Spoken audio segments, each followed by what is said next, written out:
The Little Prince. Once when I was 6 years old I saw a magnificent picture in a book, called True Stories from Nature, about the primeval forest. It was a picture of a boa constrictor in the act of swallowing an animal. Here is a. In the book it said, boa constrictors swallow their prey whole, without chewing it. After that they are not able to move, and they sleep through the 6 months that they need for digestion. I pondered deeply, then, over the adventures of the jungle. And after some work with a colored pencil I succeeded in making my first drawing. My drawing number 1. It looked something like this. I showed my masterpiece to the grown ups, and asked them whether the drawing frightened them. But they answered, "Frighten? Why should anyone be frightened by a hat?" My drawing was not a picture of a hat. It was a picture of a boa constrictor digesting an elephant. But since the grown ups were not able to understand it, I made another drawing. I drew the inside of a boa constrictor, so that the grown ups could see it clearly. They always need to have things explained.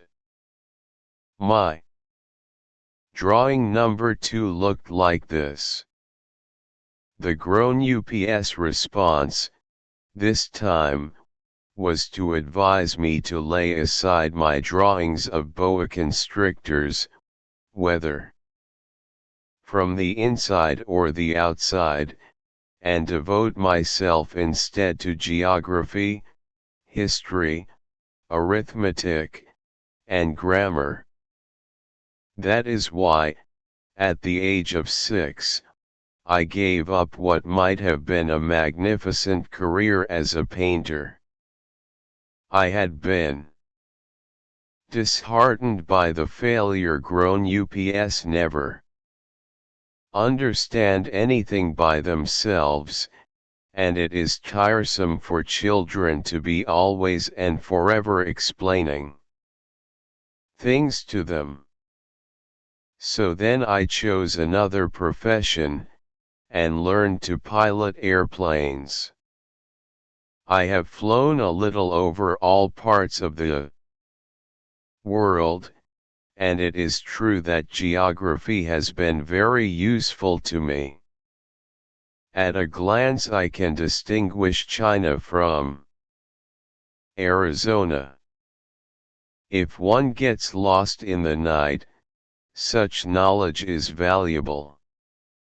In the course of this life I have had a great many encounters with a great many people who have been concerned with matters of consequence. I have lived a great deal among grown ups. I have seen them intimately, close at hand. And that hasn't much improved my opinion of them. Whenever I met one of them who seemed to me at all clear-sighted, I tried the experiment of showing him, which I have always kept. I would try to find out, if this was a person of true understanding. But, whoever it was, he, or she, would always say, "That is a hat." Then I would never talk to that person about boa constrictors, or primeval forests, or stars. I would bring myself down to his level. I would talk to him about bridge and golf, and politics, and neckties. And the grown-up would be greatly pleased to have met such a sensible man. So I lived my life alone, without anyone that I could really talk to, until I had an accident with my plane in the desert of Sahara, 6 years ago. Something was broken in my engine. And as I had with me neither a mechanic nor any passengers, I set myself to attempt the difficult repairs all alone. It was a question of life or death for me. I had scarcely enough drinking water to last a week. The first night, then, I went to sleep on the sand, 1,000 miles from any human habitation.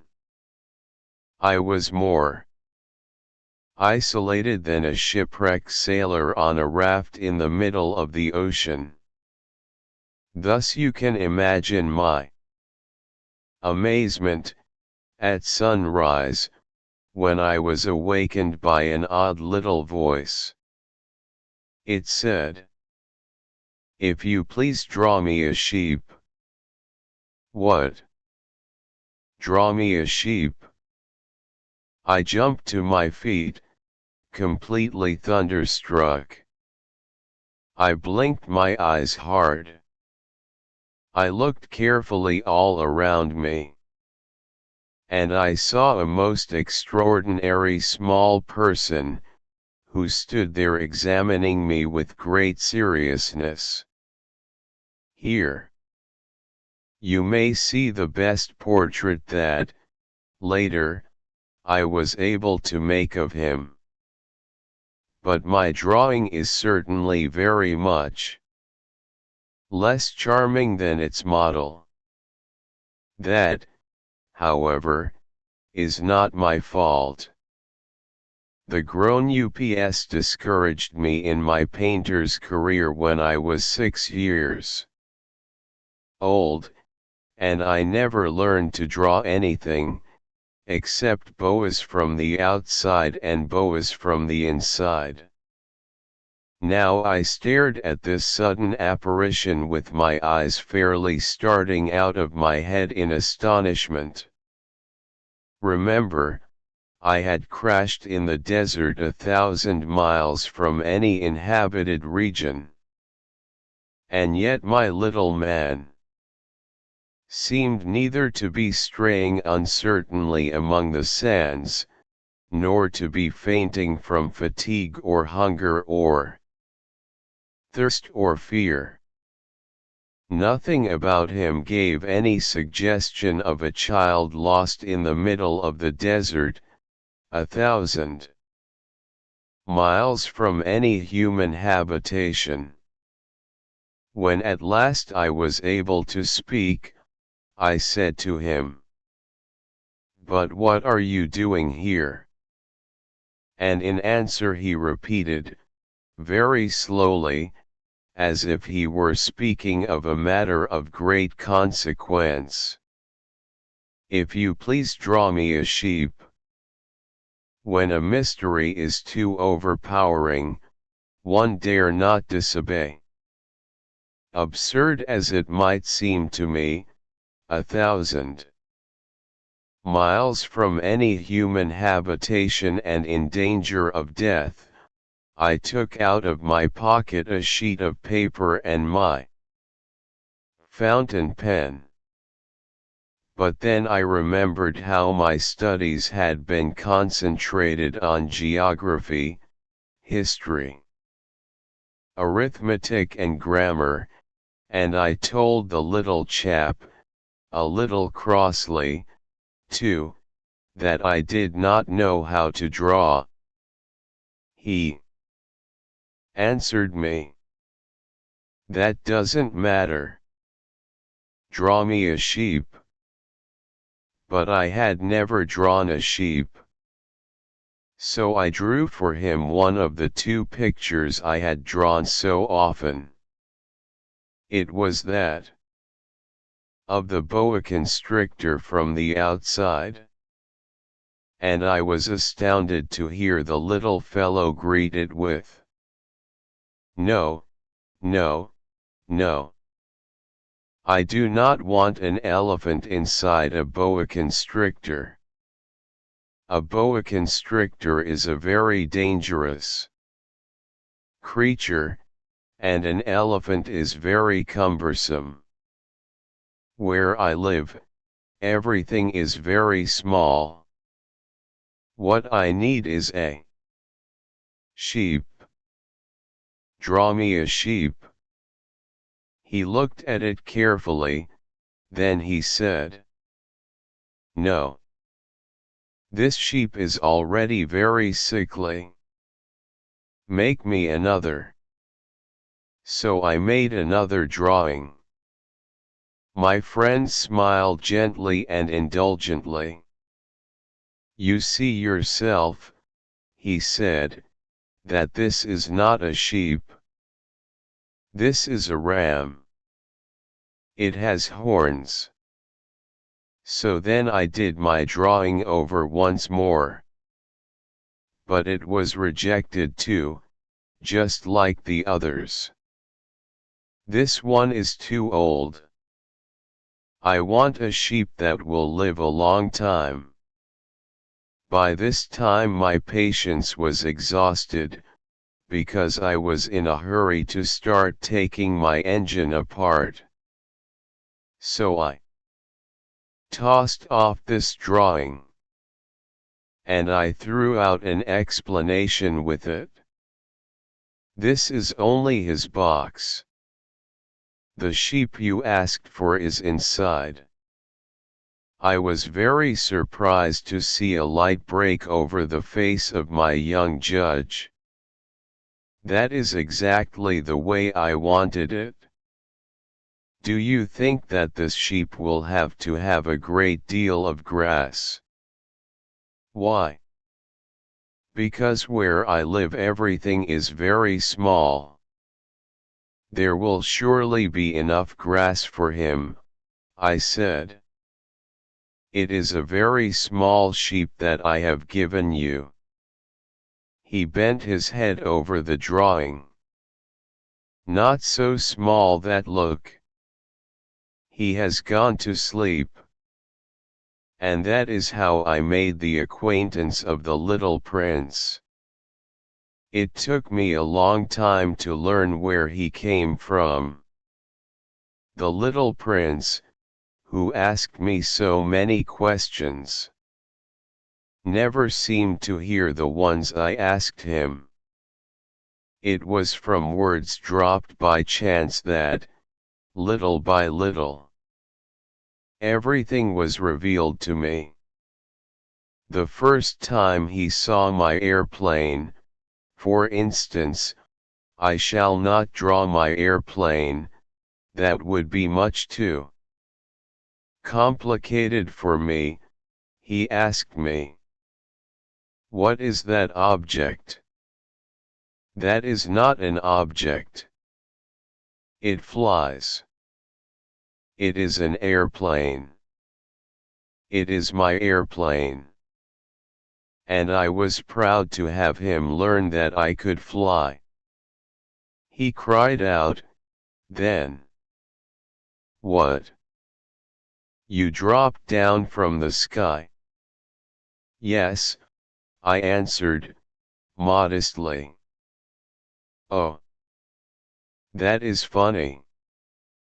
And the little prince broke into a lovely peal of laughter, which irritated me very much. I like my misfortunes to be taken seriously. Then he added, "So you, too, come from the sky? Which is your planet?" At that moment I caught a gleam of light in the impenetrable mystery of his presence, and I demanded abruptly, "Do you come from another planet?" But he did not reply. He tossed his head gently, without taking his eyes from my plane. "It is true that on that you can't have come from very far away." And he sank into a reverie, which lasted a long time.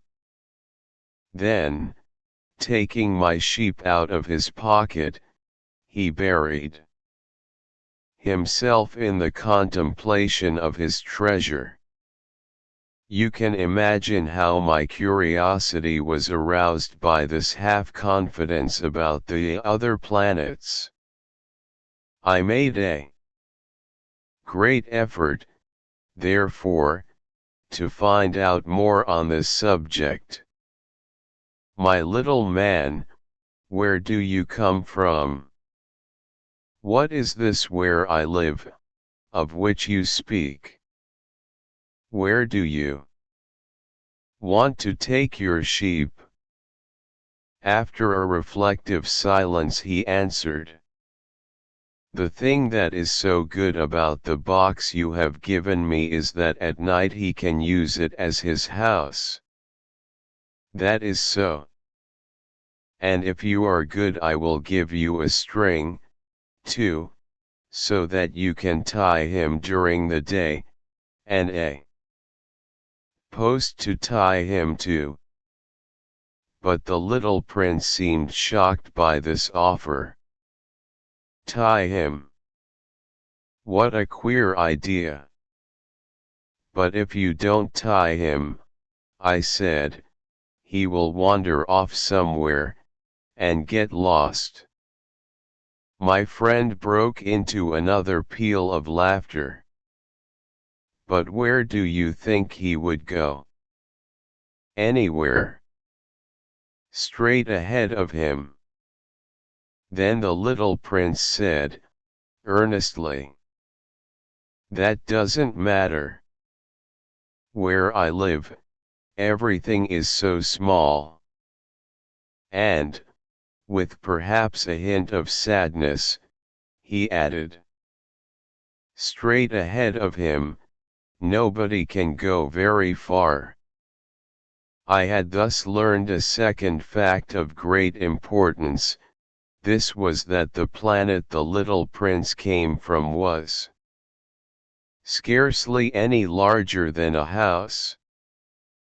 But that did not really surprise me much.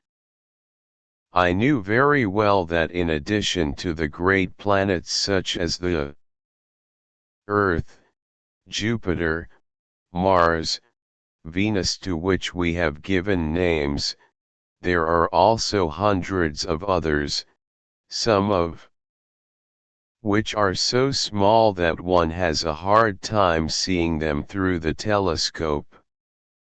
When an astronomer discovers one of these, he does not give it a name, but only a number. He might call it. I have serious reason to believe that the planet from which the little prince came is the asteroid known as. This asteroid has only once been seen through the telescope. That was by a Turkish astronomer, in 1909. On making his discovery, the astronomer had presented it to the International Astronomical Congress, in a great demonstration. But he was in Turkish costume, and so nobody would believe what he said. Grown ups are like that. Fortunately, however, for the reputation of asteroid, under pain of death, should change to European costume. So in 1920 the astronomer gave his demonstration all over again, dressed with impressive style and elegance. And this time everybody accepted his report. If I have told you these details about the asteroid, and made a note of its number for you, it is on account of the grown ups and their ways. When you tell them that you have made a new friend, they never ask you any questions about essential matters. They never say to you, "What does his voice sound like? What games does he love best? Does he collect butterflies?" Instead, they demand, "How old is he?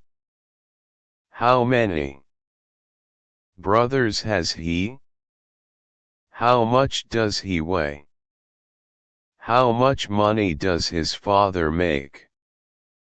Only from these figures do they think they have learned anything about him.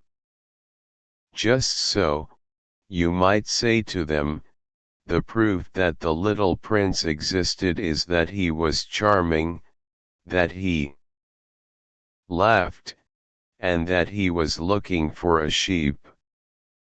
If anybody wants a sheep, that is a proof that he exists. And what good would it do to tell them that? They would shrug their shoulders, and treat you like a child. But if you said to them, "The planet he came from is asteroid B612, then they would be convinced, and leave you in peace from their questions. They are like that. One must not hold it against them. Children should always show great forbearance toward grown-up people. But certainly, for us who understand life, figures are a matter of indifference. I should have liked to begin this story in the fashion of the fairy tales. I should have liked to say, once upon a time there was a little prince who lived on a planet that was scarcely any bigger than himself, and who had need of a sheep. To those who understand life, that would have given a much greater air of truth to my story. For I do not want anyone to read my book carelessly. I have suffered too much grief in setting down these memories. 6 years have already passed since my friend went away from me, with his sheep. If I try to describe him here, it is to make sure that I shall not forget him. To forget a friend is sad. Not everyone has had a friend. And if I forget him, I may become like the grown ups who are no longer interested in anything but figures. It is for that purpose, again, that I have bought a box of paints and some pencils. It is hard to take up drawing again at my age, when I have never made any pictures except those of the boa constrictor from the outside and the boa constrictor from the inside, since I was 6. I shall certainly try to make my portraits as true to life as possible. But I am not at all sure of success. One drawing goes along all right, and another has no resemblance to its subject. I make some errors, too, in the little prince's height. In one place he is too tall, and in another too short. and I feel some doubts about the color of his costume. So I fumble along as best I can, now good, now bad, and I hope generally fair to middling. In certain more important details I shall make mistakes, also. But that is something that will not be my fault. My friend never explained anything to me. He thought, perhaps, that I was like himself. But I, alas, do not know how to see sheep through the walls of boxes. Perhaps I am a little like the grown UPS. I have had to grow old. As each day passed I would learn, in our talk, something about the little prince's planet, his departure from it, his journey. The information would come very slowly, as it might chance to fall from his thoughts. It was in this way that I heard, on the third day, about the catastrophe of the baobabs. This time, once more, I had the sheep to thank for it. For the little prince asked me abruptly as if seized by a grave doubt. It is true, isn't it, that sheep eat little bushes? Yes, that is true. Ah, I am glad. I did not understand why it was so important that sheep should eat little bushes.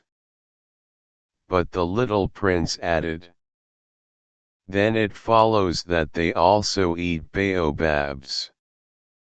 I pointed out to the little prince that baobabs were not little bushes, but, on the contrary, trees as big as castles, and that even if he took a whole herd of elephants away with him, the herd would not eat up one single baobab.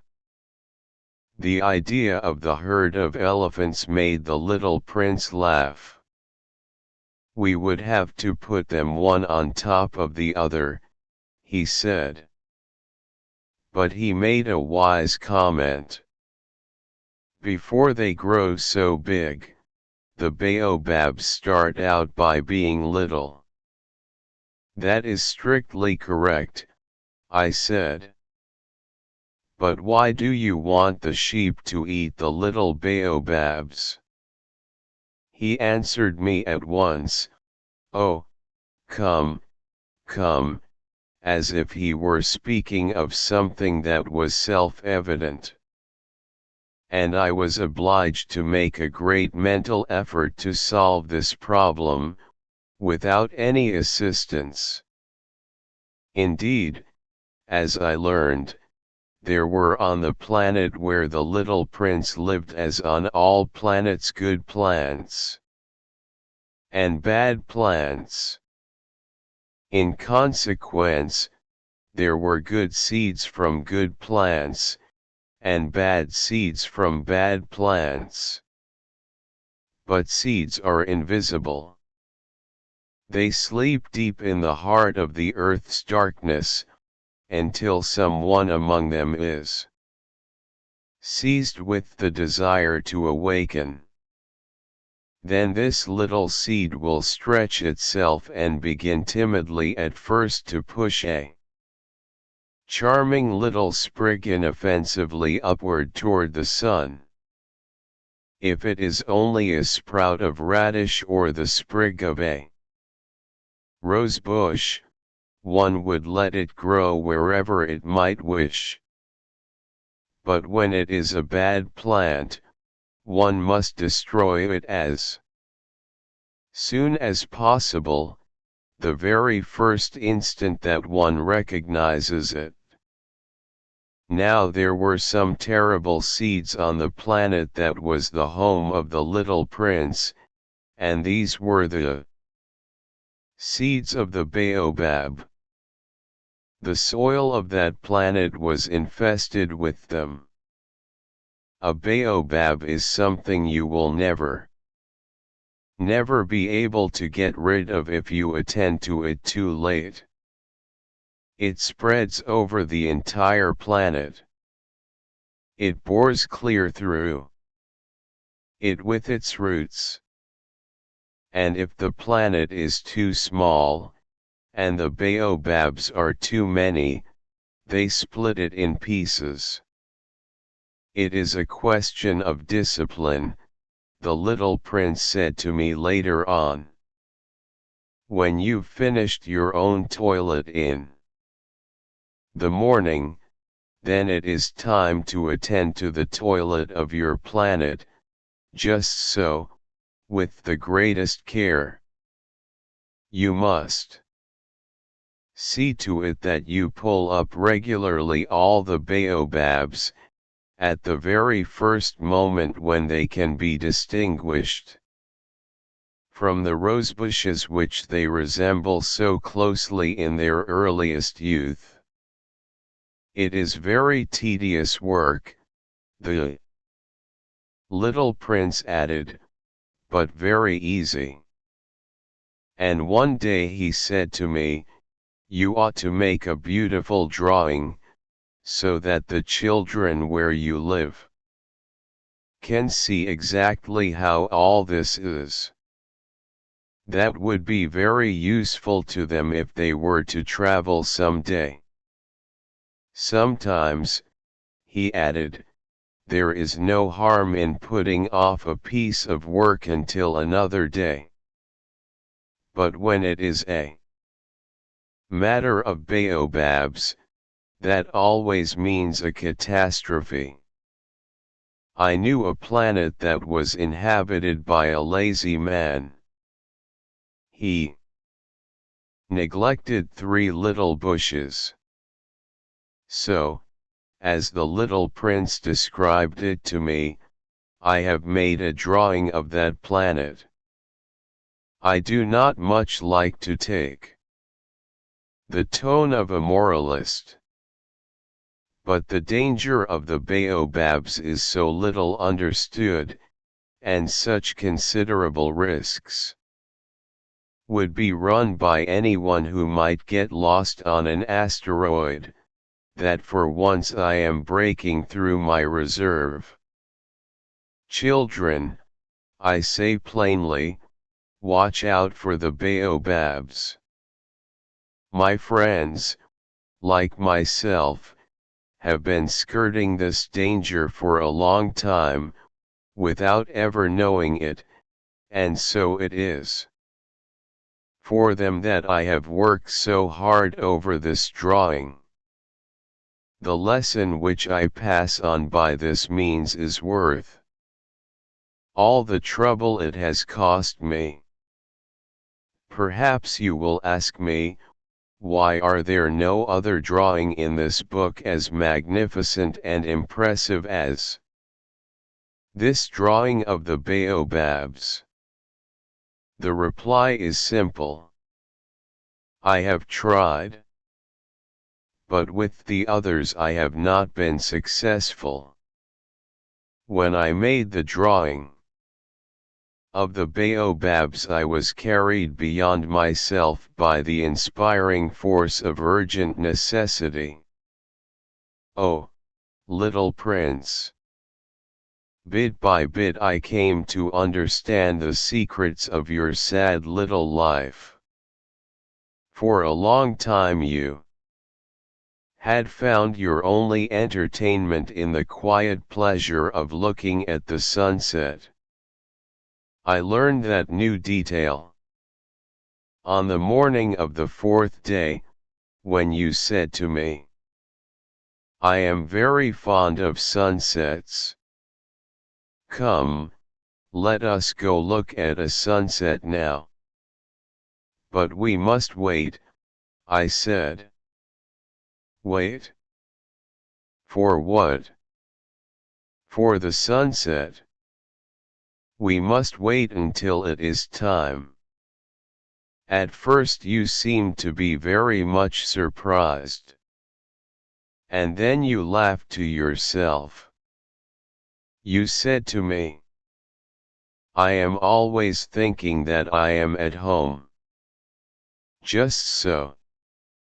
Everybody knows that when it is noon in the United States the sun is setting over France.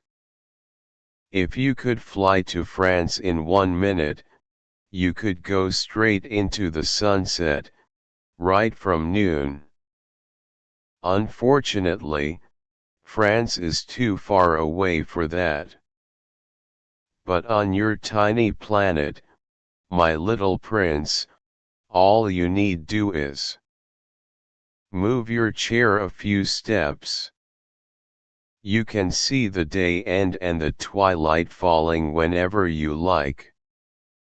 One day, you said to me, I saw the sunset 44 times.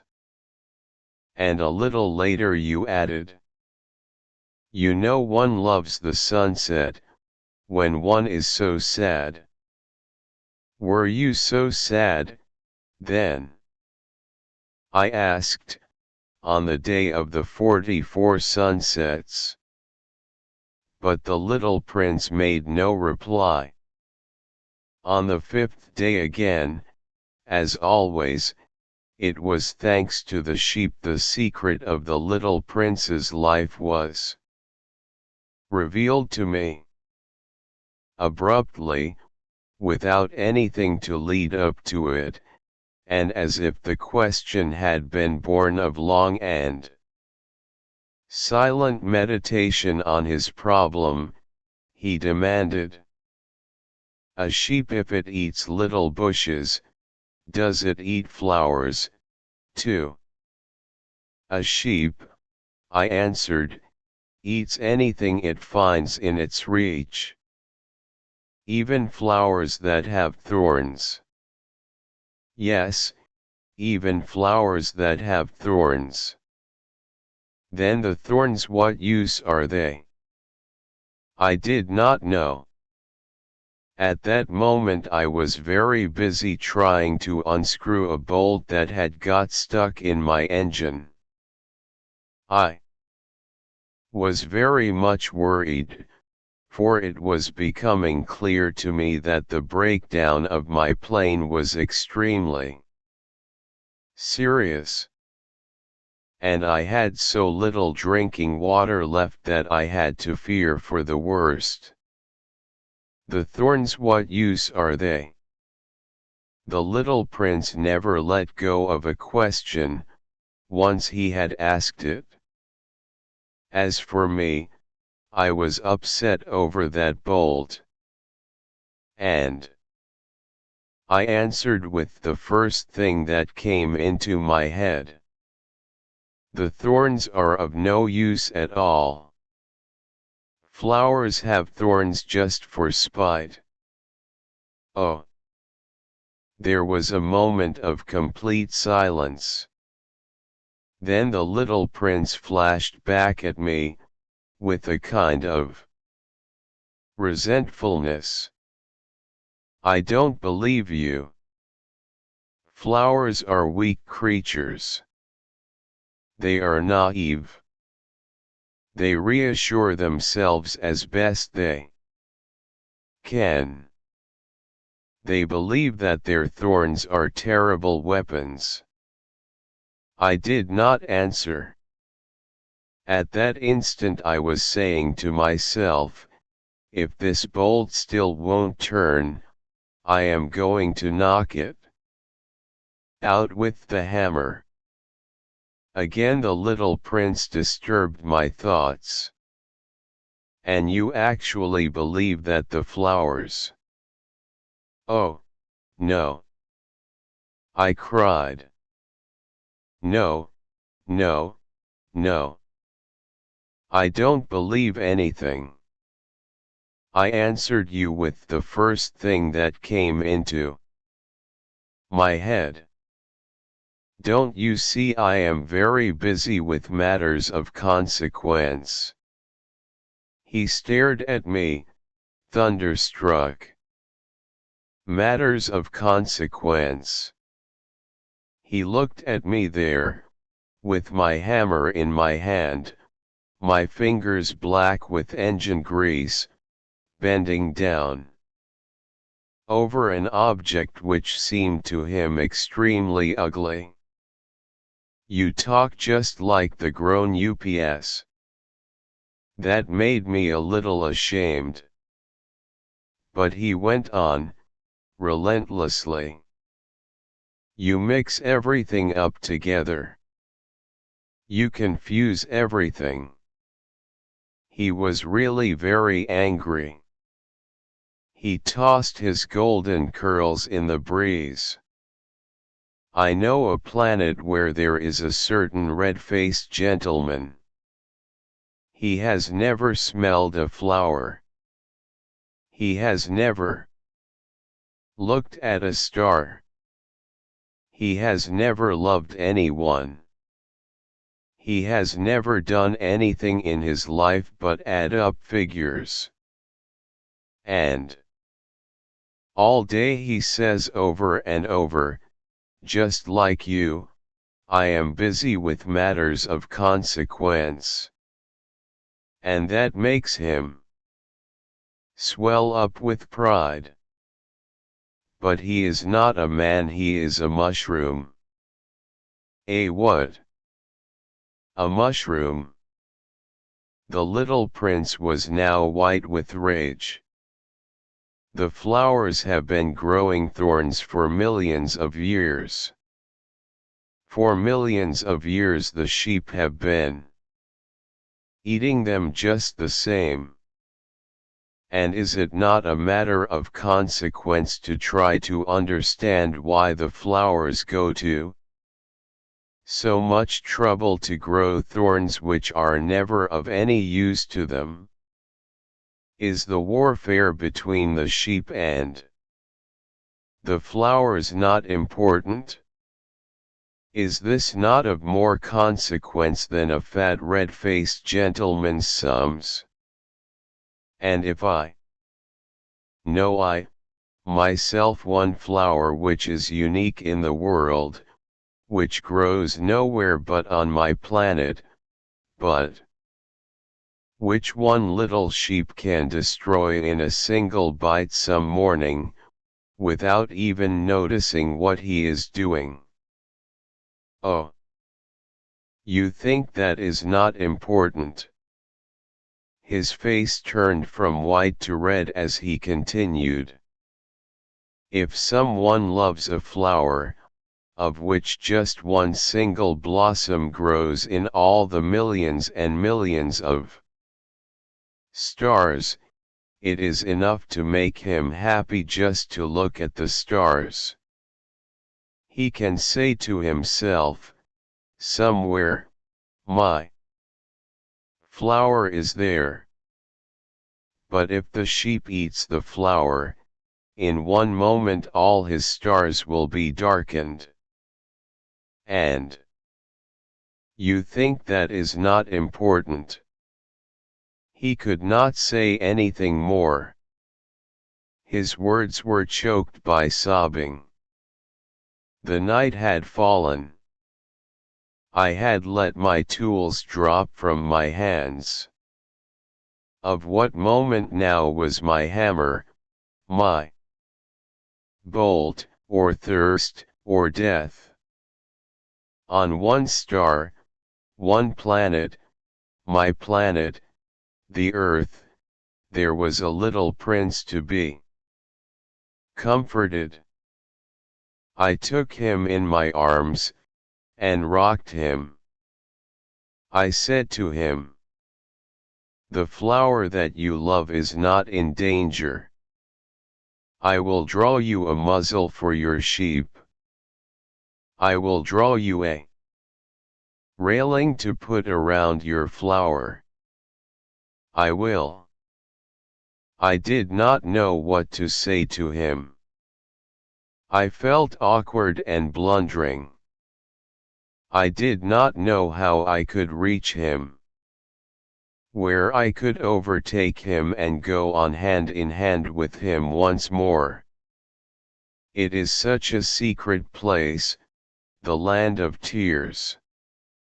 I soon learned to know this flower better. On the little prince's planet the flowers had always been very simple. They had only one ring of petals, they took up no room at all, they were a trouble to nobody. One morning they would appear in the grass, and by night they would have faded peacefully away. But one day, from a seed blown from no one knew where, a new flower had come up, and the little prince had watched very closely over this small sprout which was not like any other small sprouts on his planet. It might, you see, have been a new kind of baobab.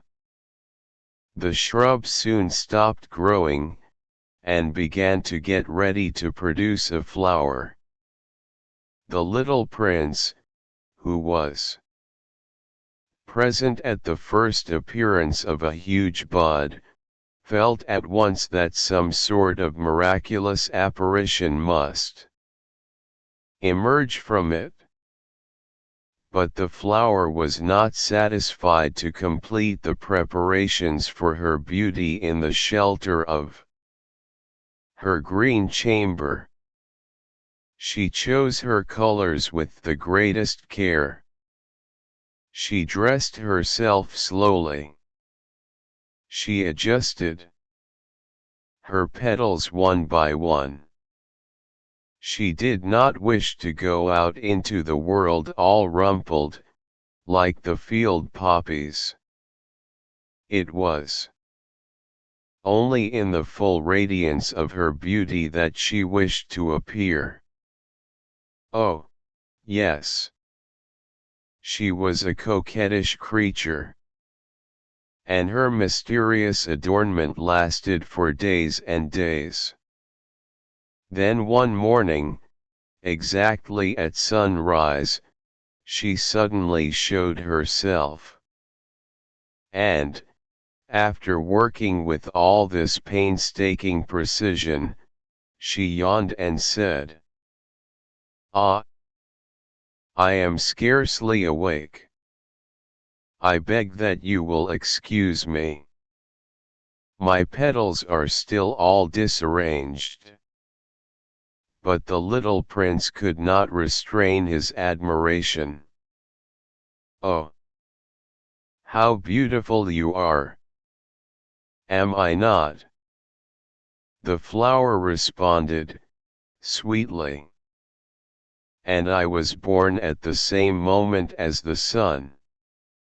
The little prince could guess easily enough that she was not any too modest, but how moving and exciting she was. "I think it is time for breakfast," she added an instant later. "If you would have the kindness to think of my needs." And the little prince, completely abashed, went to look for a sprinkling can of fresh water. So, he tended the flower. So, too, she began very quickly to torment him with her vanity, which was, if the truth be known, a little difficult to deal with.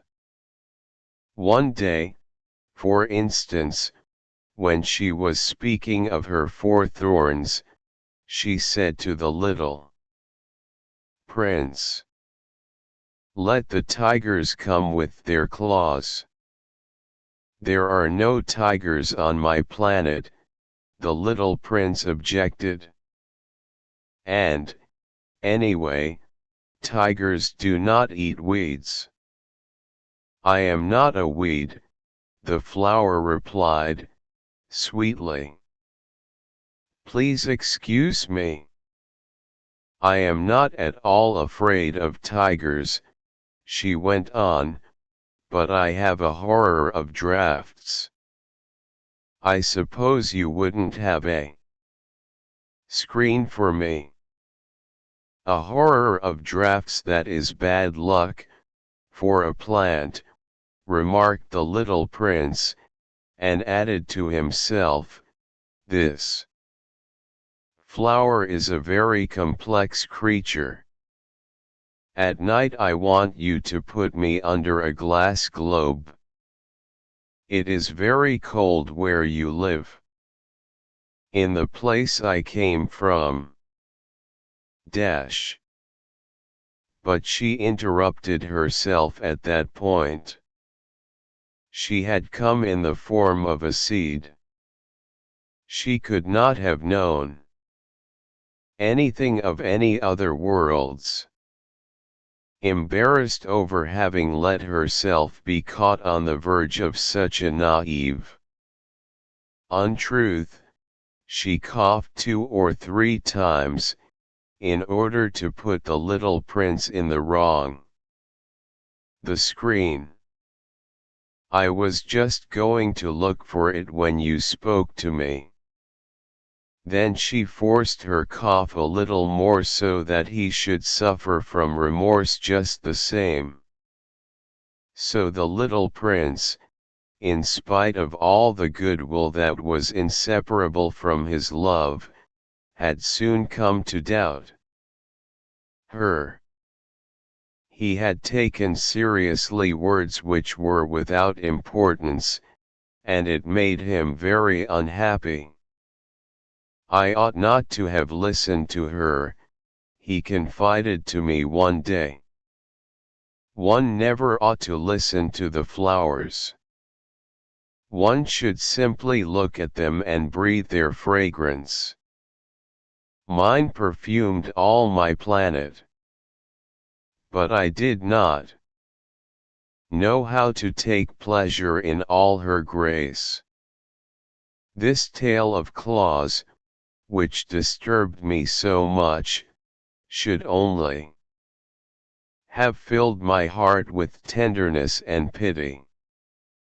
And he continued his confidences. The fact is that I did not know how to understand anything. I ought to have judged by deeds and not by words. She cast her fragrance and her radiance over me. I ought never to have run away from her. I ought to have guessed all the affection that lay behind her poor little stratagems. Flowers are so inconsistent. But I was too young to know how to love her. I believe that for his escape he took advantage of the migration of a flock of wild birds. On the morning of his departure he put his planet in perfect order. He carefully cleaned out his active volcanoes. He possessed 2 active volcanoes, and they were very convenient for heating his breakfast in the morning. He also had 1 volcano that was extinct. But, as he said, one never knows. So he cleaned out the extinct volcano. 2. If they are well cleaned out, volcanoes burn slowly and steadily, without any eruptions. Volcanic eruptions are like fires in a chimney. On our Earth we are obviously much too small to clean out our volcanoes. That is why they bring no end of trouble upon us. The little prince also pulled up, with a certain sense of dejection, the last little shoots of the baobabs. He believed that he would never want to return. But on this last morning all these familiar tasks seemed very precious to him. And when he watered the flower for the last time, and prepared to place her under the shelter of her glass globe, he realized that he was very close to tears. "Goodbye," he said to the flower. But she made no answer. "Goodbye," he said again. The flower coughed. But it was not because she had a cold. "I have been silly," she said to him, at last. "I ask your forgiveness. Try to be happy." He was surprised by this absence of reproaches. He stood there all bewildered, the glass globe held arrested in mid-air. He did not understand this quiet sweetness. "Of course I love you," the flower said to him. "It is my fault that you have not known it all the while. That is of no importance. But you have been just as foolish as I try to be happy. Let the glass globe be. I don't want it any more. But the wind. My cold is not so bad as all that. The cool night air will do me good. I am a flower. But the animals. Well, I must endure the presence of 2 or 3 caterpillars if I wish to become acquainted with the butterflies. It seems that they are very beautiful. And if not the butterflies and the caterpillars, who will call upon me? You will be far away. As for the large animals, I am not at all afraid of any of them. I have my claws." And, naively, she showed her 4 thorns. Then she added, "Don't linger like this. You have decided to go away. Now go." For she did not want him to see her crying. She was such a proud flower. He found himself in the neighborhood of the asteroids 325, 326, 327, 328, 329, and 330. He began, therefore, by visiting them, in order to add to his knowledge. The first of them was inhabited by a king. Clad in royal purple and ermine, he was seated upon a throne, which was at the same time both simple and majestic. "Ah! Here is a subject," exclaimed the king, when he saw the little prince coming. And the little prince asked himself, how could he recognize me when he had never seen me before? He did not know how the world is simplified for kings. To them, all men are subjects. "Approach, so that I may see you better," said the king, who felt consumingly proud of being at last a king over somebody.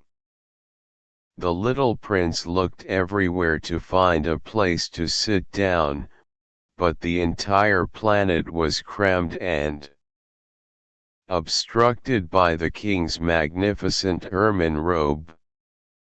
So he remained standing upright, and, since he was tired, he yawned. It is contrary to etiquette to yawn in the presence of a king, the monarch said to him. I forbid you to do so. I can't help it. I can't stop myself, replied the little prince, thoroughly embarrassed. I have come on a long journey, and I have had no sleep. Ah, then, the king said. I order you to yawn. It is years since I have seen anyone yawning. Yawns, to me, are objects of curiosity. Come, now. Yawn again. It is an order. That frightens me. I cannot, any more, murmured the little prince, now completely abashed. Hum. Hum. Replied the king. Then I order you sometimes to yawn and sometimes to. He sputtered a little, and seemed vexed. For what the king fundamentally insisted upon was that his authority should be respected. He tolerated no disobedience. He was an absolute monarch. But, because he was a very good man, he made his orders reasonable. If I ordered a general, he would say, by way of example, if I ordered a general to change himself into a sea bird, and if the general did not obey me, that would not be the fault of the general. It would be my fault. May I sit down? Came now a timid inquiry from the little prince. I order you to do so, the king answered him, and majestically gathered in a fold of his ermine mantle. But the little prince was wondering. The planet was tiny. Over what could this king really rule? Sire, he said to him, I beg that you will excuse my asking you a question. I order you to ask me a question, the king hastened to assure him. Sire, over what do you rule? Over everything, said the king, with magnificent simplicity. Over everything. The king made a gesture, which took in his planet, the other planets, and all the stars. Over all that? Asked the little prince. Over all that, the king answered.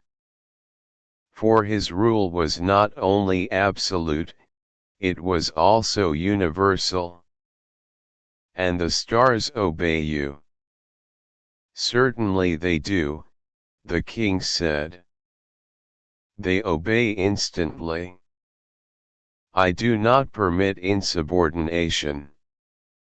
Such power was a thing for the little prince to marvel at. If he had been master of such complete authority, he would have been able to watch the sunset, not 44 times in one day, but 72, or even 100, or even 200 times, without ever having to move his chair. And because he felt a bit sad as he remembered his little planet which he had forsaken. He plucked up his courage to ask the king a favor. "I should like to see a sunset. Do me that kindness.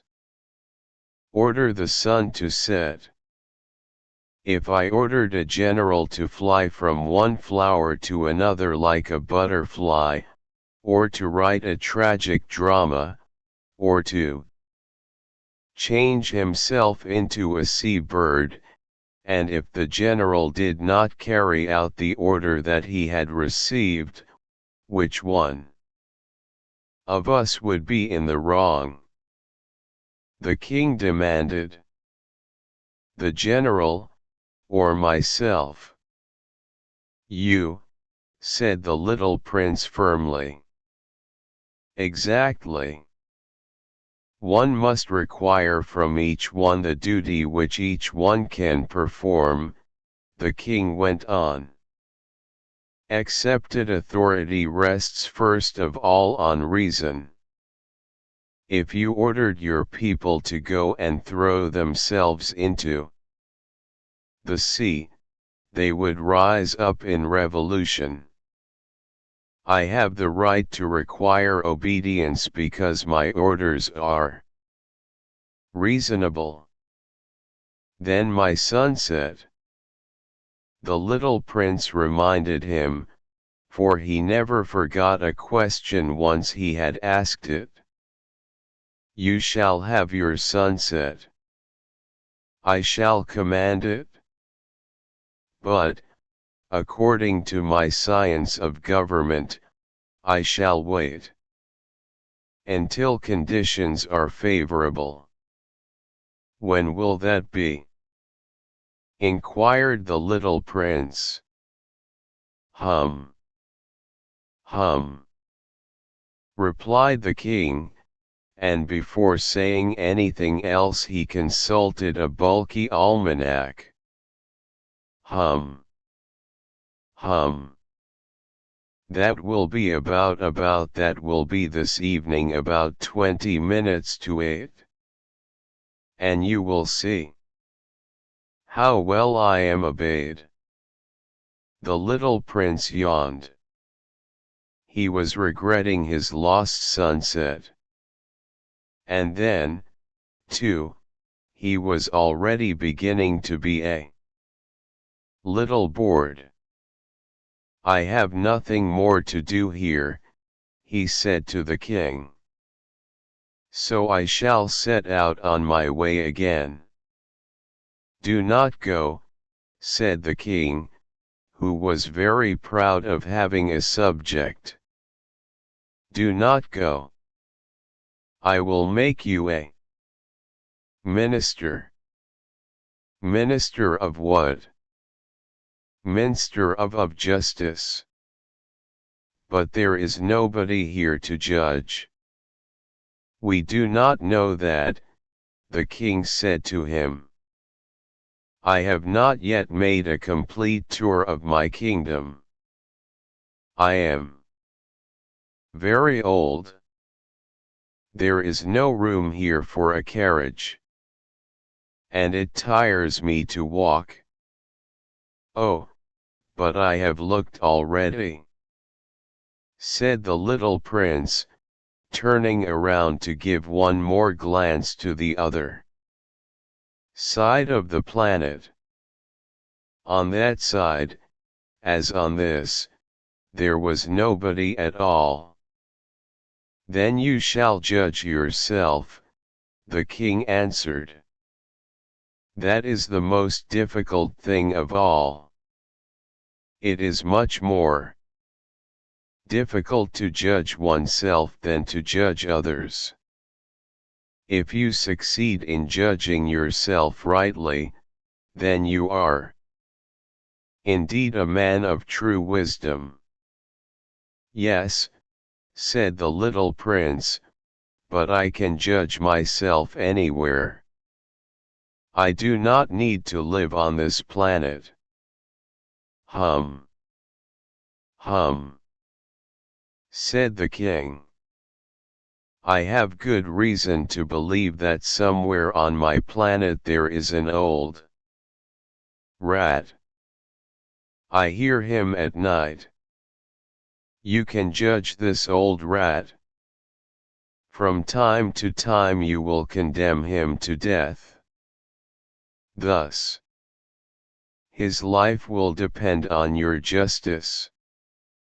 But you will pardon him on each occasion, for he must be treated thriftily. He is the only one we have. I, replied the little prince, do not like to condemn anyone to death. And now I think I will go on my way. No, said the king. But the little prince, having now completed his preparations for departure, had no wish to grieve the old monarch. If your majesty wishes to be promptly obeyed, he said, he should be able to give me a reasonable order. He should be able, for example, to order me to be gone by the end of 1 minute. It seems to me that conditions are favorable. As the king made no answer, the little prince hesitated a moment. Then, with a sigh, he took his leave. I make you my ambassador, the king called out, hastily. He had a magnificent air of authority. The grown-ups are very strange, the little prince said to himself, as he continued on his journey. The second planet was inhabited by a conceited man. Ah! Ah! I am about to receive a visit from an admirer, he exclaimed from afar, when he first saw the little prince coming. For, to conceited men, all other men are admirers. Good morning, said the little prince. That is a queer hat you are wearing. It is a hat for salutes, the conceited man replied. It is to raise in salute when people acclaim me. Unfortunately, nobody at all ever passes this way. Yes, said the little prince, who did not understand what the conceited man was talking about. Clap your hands, one against the other, the conceited man now directed him. The little prince clapped his hands. The conceited man raised his hat in a modest salute. This is more entertaining than the visit to the king, the little prince said to himself. And he began again to clap his hands, one against the other.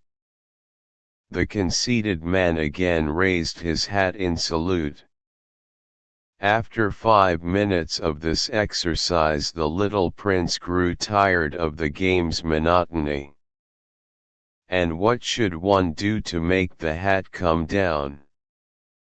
He asked. But the conceited man did not hear him.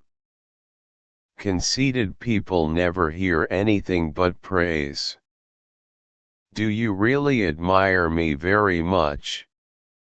He demanded of the little prince. What does that mean, admire? To admire means that you regard me as the handsomest, the best dressed, the richest, and the most intelligent man on this planet. But you are the only man on your planet. Do me this kindness. Admire me just the same. I admire you, said the little prince, shrugging his shoulders slightly, but what is there in that to interest you so much? And the little prince went away. The grown-ups are certainly very odd, he said to himself, as he continued on his journey. The next planet was inhabited by a tippler.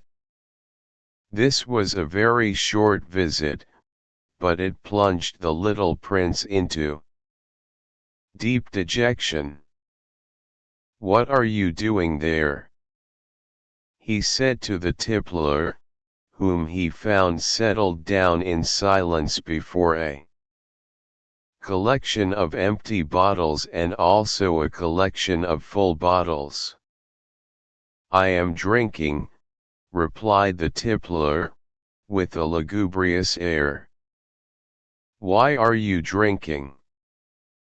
demanded the little prince. "So that I may forget," replied the tippler.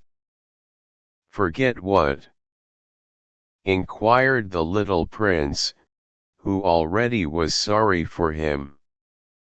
"Forget that I am ashamed," the tippler confessed, hanging his head.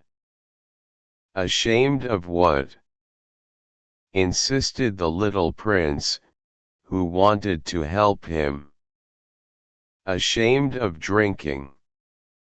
The tippler brought his speech to an end, and shut himself up in an impregnable silence. And the little prince went away, puzzled. The grown-ups are certainly very, very odd, he said to himself, as he continued on his journey.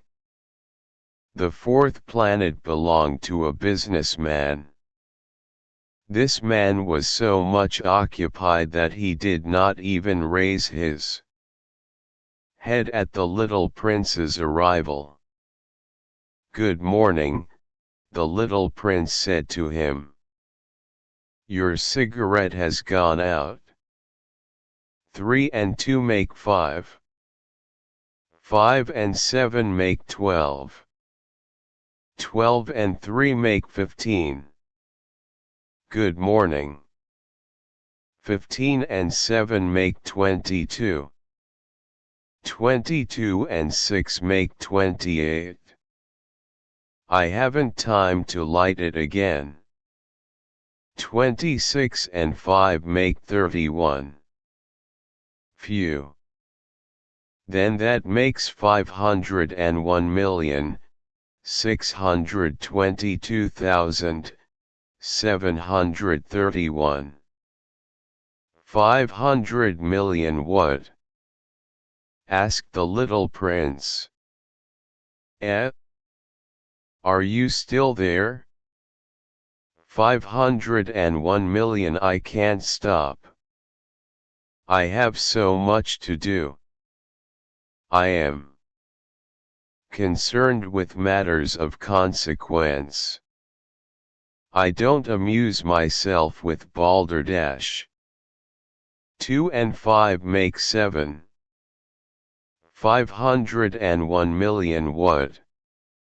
repeated the little prince, who never in his life had let go of a question once he had asked it. The businessman raised his head.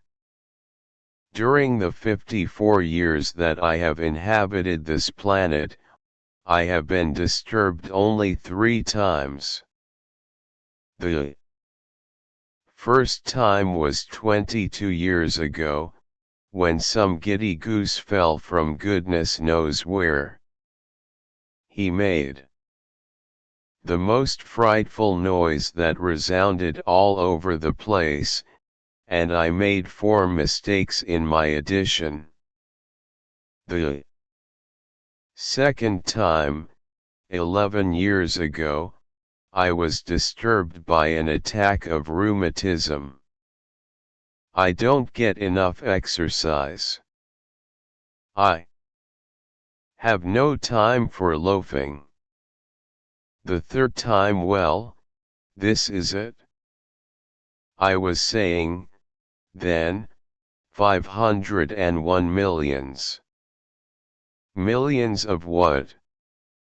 The businessman suddenly realized that there was no hope of being left in peace until he answered this question. Millions of those little objects, he said, which one sometimes sees in the sky. Flies. Oh, no. Little glittering objects. Bees. Oh, no. Little golden objects that set lazy men to idle dreaming. As for me, I am concerned with matters of consequence. There is no time for idle dreaming in my life. Ah, you mean the stars? Yes, that's it. The stars. And what do you do with 500 millions of stars? 501,622,731. I am concerned with matters of consequence. I am accurate. And what do you do with these stars? What do I do with them? Yes. Nothing. I own them. You own the stars. Yes. But I have already seen a king who. Kings do not own, they reign over. It is a very different matter. And what good does it do you to own the stars? It does me the good of making me rich. And what good does it do you to be rich? It makes it possible for me to buy more stars, if any are discovered. This man, the little prince said to himself, reasons a little like my poor tippler.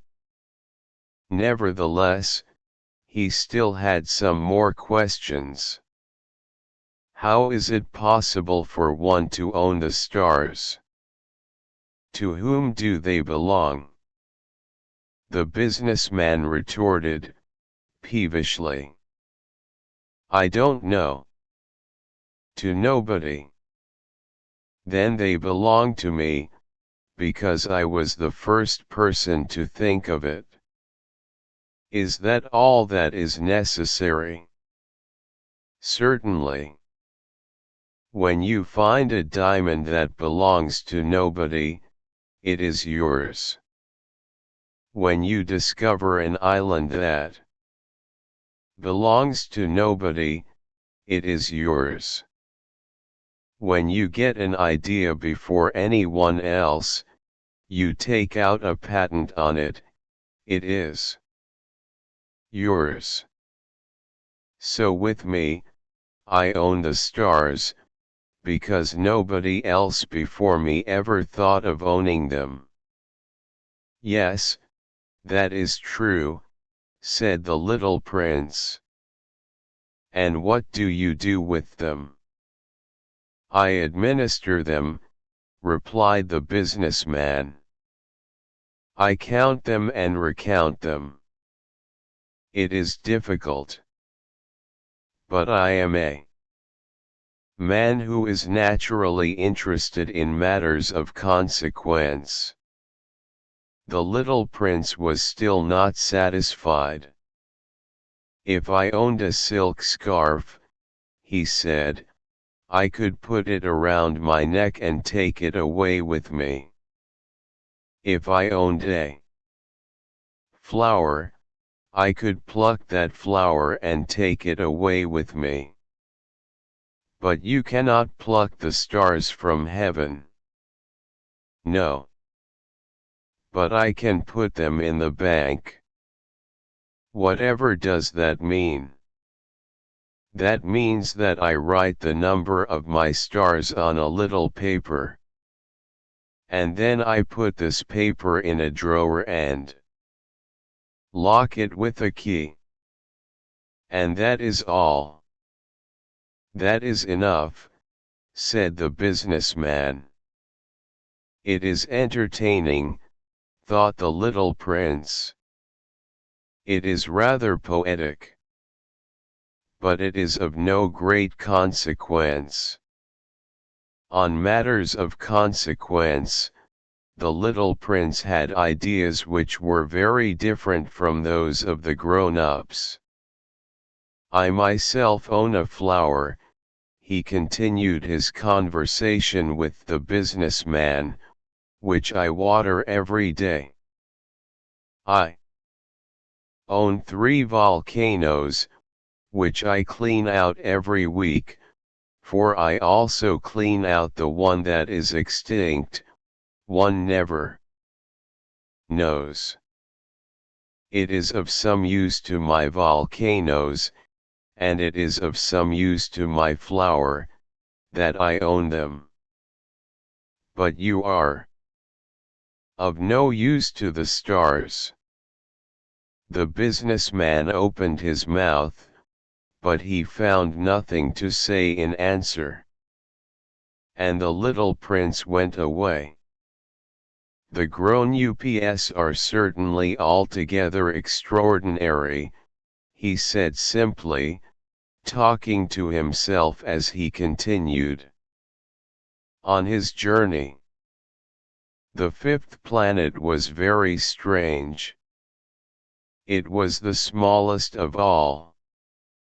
There was just enough room on it for a street lamp and a lamplighter. The little prince was not able to reach any explanation of the use of a street lamp and a lamplighter, somewhere in the heavens, on a planet which had no people, and not one house. But he said to himself, nevertheless, it may well be that this man is absurd. But he is not so absurd as the king, the conceited man, the businessman, and the tippler. For at least his work has some meaning. When he lights his street lamp, it is as if he brought one more star to life, or one flower. When he puts out his lamp, he sends the flower, or the star, to sleep. That is a beautiful occupation. And since it is beautiful, it is truly useful. When he arrived on the planet, he respectfully saluted the lamplighter. Good morning. Why have you just put out your lamp? Those are the orders, replied the lamplighter. Good morning. What are the orders? The orders are that I put out my lamp. Good evening. And he lighted his lamp again. But why have you just lighted it again? Those are the orders, replied the lamplighter. I do not understand, said the little prince. There is nothing to understand, said the lamplighter. Orders are orders. Good morning. And he put out his lamp.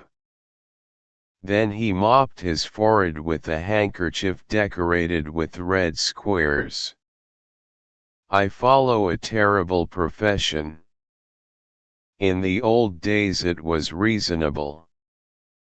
I put the lamp out in the morning, and in the evening I lighted it again.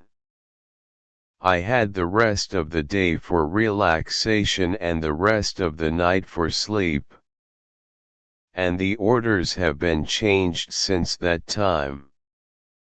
The orders have not been changed, said the lamplighter. That is the tragedy.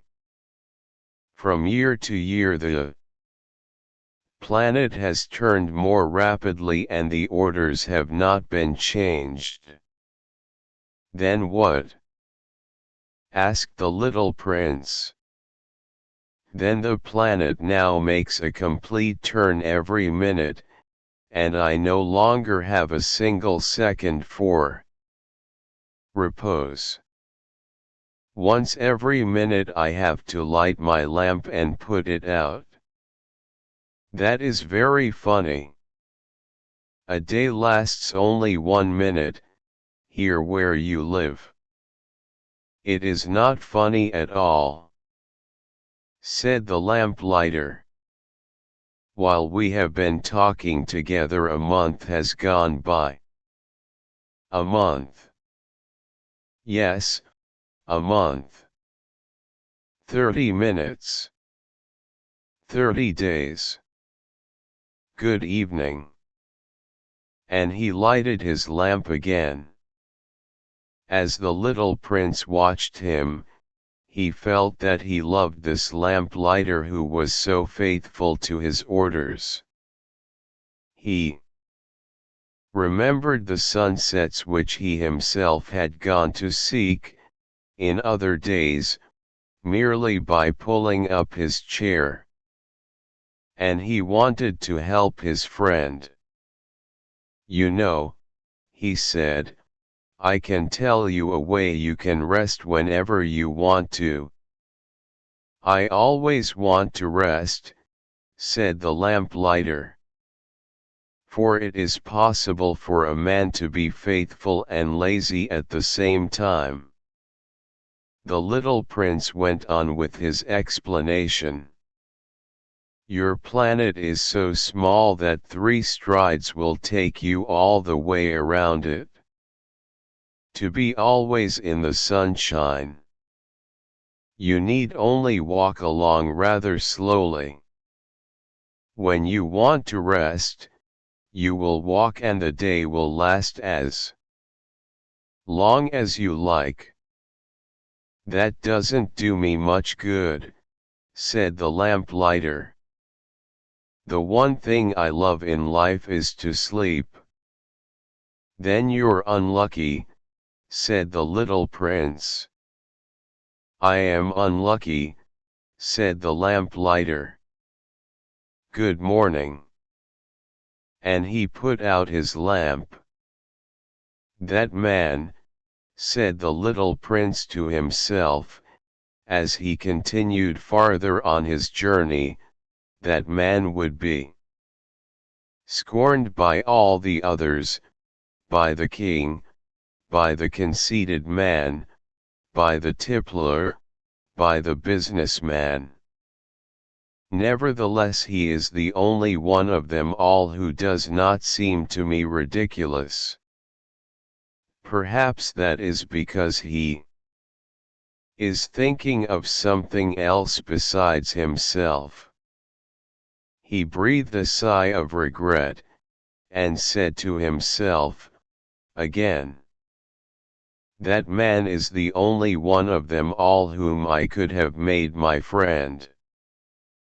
But his planet is indeed too small. There is no room on it for 2 people. What the little prince did not dare confess was that he was sorry most of all to leave this planet, because it was blessed every day with 1440 sunsets. The 6th planet was 10 times larger than the last one. It was inhabited by an old gentleman who wrote voluminous books. Oh, look! Here is an explorer, he exclaimed to himself when he saw the little prince coming. The little prince sat down on the table and panted a little. He had already traveled so much and so far. "Where do you come from?" the old gentleman said to him. "What is that big book?" said the little prince. "What are you doing?"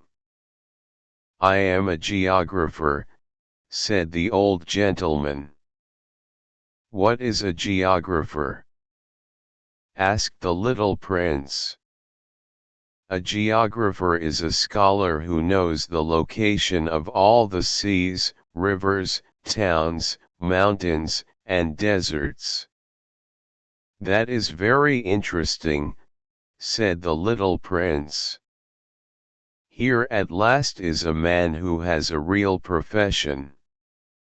And he cast a look around him at the planet of the geographer.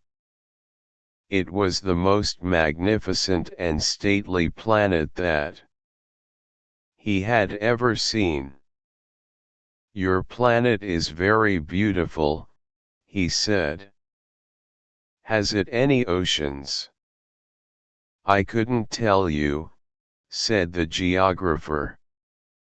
"Ah!" The little prince was disappointed. "Has it any mountains?" "I couldn't tell you," said the geographer. "And towns, and rivers, and deserts?" "I couldn't tell you that, either." "But you are a geographer." "Exactly," the geographer said. "But I am not an explorer. I haven't a single explorer on my planet." "It is not the geographer who goes out to count the towns, the rivers, the mountains, the seas, the oceans, and the deserts. The geographer is much too important to go loafing about. He does not leave his desk. But he receives the explorers in his study. He asks them questions, and he notes down what they recall of their travels. And if the recollections of any one among them seem interesting to him, the geographer orders an inquiry into that explorer's moral character. Why is that? Because an explorer who told lies would bring disaster on the books of the geographer. So would an explorer who drank too much. Why is that? Asked the little prince. Because intoxicated men see double. Then the geographer would note down 2 mountains in a place where there was only one. "I know someone," said the little prince, "who would make a bad explorer." "That is possible." Then, when the moral character of the explorer is shown to be good, an inquiry is ordered into his discovery. One goes to see it? No. That would be too complicated. But one requires the explorer to furnish proofs. For example, if the discovery in question is that of a large mountain, one requires that large stones be brought back from it. The geographer was suddenly stirred to excitement. "But you come from far away. You are an explorer. You shall describe your planet to me." And, having opened his big register, the geographer sharpened his pencil. The recitals of explorers are put Down first in pencil. One waits until the explorer has furnished proofs, before putting them down in ink. Well, said the geographer expectantly. Oh, where I live, said the little prince, it is not very interesting. It is all so small. I have 3 volcanoes. 2 volcanoes are active and the other is extinct. But one never knows. One never knows, said the geographer. I have also a flower. We do not record flowers, said the geographer. Why is that? The flower is the most beautiful thing on my planet. We do not record them, said the geographer, because they are ephemeral. What does that mean, ephemeral? Geographies, said the geographer, are the books which, of all books, are most concerned with matters of consequence. They never become old-fashioned. It is very rarely that a mountain changes its position. It is very rarely that an ocean empties itself of its waters. We write of eternal things. But extinct volcanoes may come to life again, the little prince interrupted. What does that mean? Ephemeral. Whether volcanoes are extinct or alive, it comes to the same thing for us, said the geographer. The thing that matters to us is the mountain. It does not change. But what does that mean, ephemeral? Repeated the little prince, who never in his life had let go of a question, once he had asked it. It means, which is in danger of speedy disappearance. Is my flower in danger of speedy disappearance? Certainly it is. My flower is ephemeral, the little prince said to himself, and she has only 4 thorns to defend herself against the world. And I have left her on my planet, all alone. That was his first moment of regret. But he took courage once more. What place would you advise me to visit now? He asked. The planet Earth, replied the geographer. It has a good reputation. And the little prince went away, thinking of his flower. So then the 7th planet was the Earth. The Earth is not just an ordinary planet. One can count, there, 111 kings, not forgetting, to be sure, the Negro kings among them, 7,000 geographers, 900,000 businessmen, 7,500,000 tipplers, 311 million conceited men, that is to say, about 2 billion grown ups. To give you an idea of the size of the Earth, I will tell you that before the invention of electricity it was necessary to maintain, over the whole of the 6 continents, a veritable army of 462,511 lamp-lighters for the street lamps. Seen from a slight distance, that would make a splendid spectacle. The movements of this army would be regulated like those of the ballet in the opera. First would come the turn of the lamp-lighters of New Zealand and Australia. Having set their lamps alight, these would go off to sleep. Next, the lamp-lighters of China and Siberia would enter for their steps in the dance, and then they too would be waved back into the wings.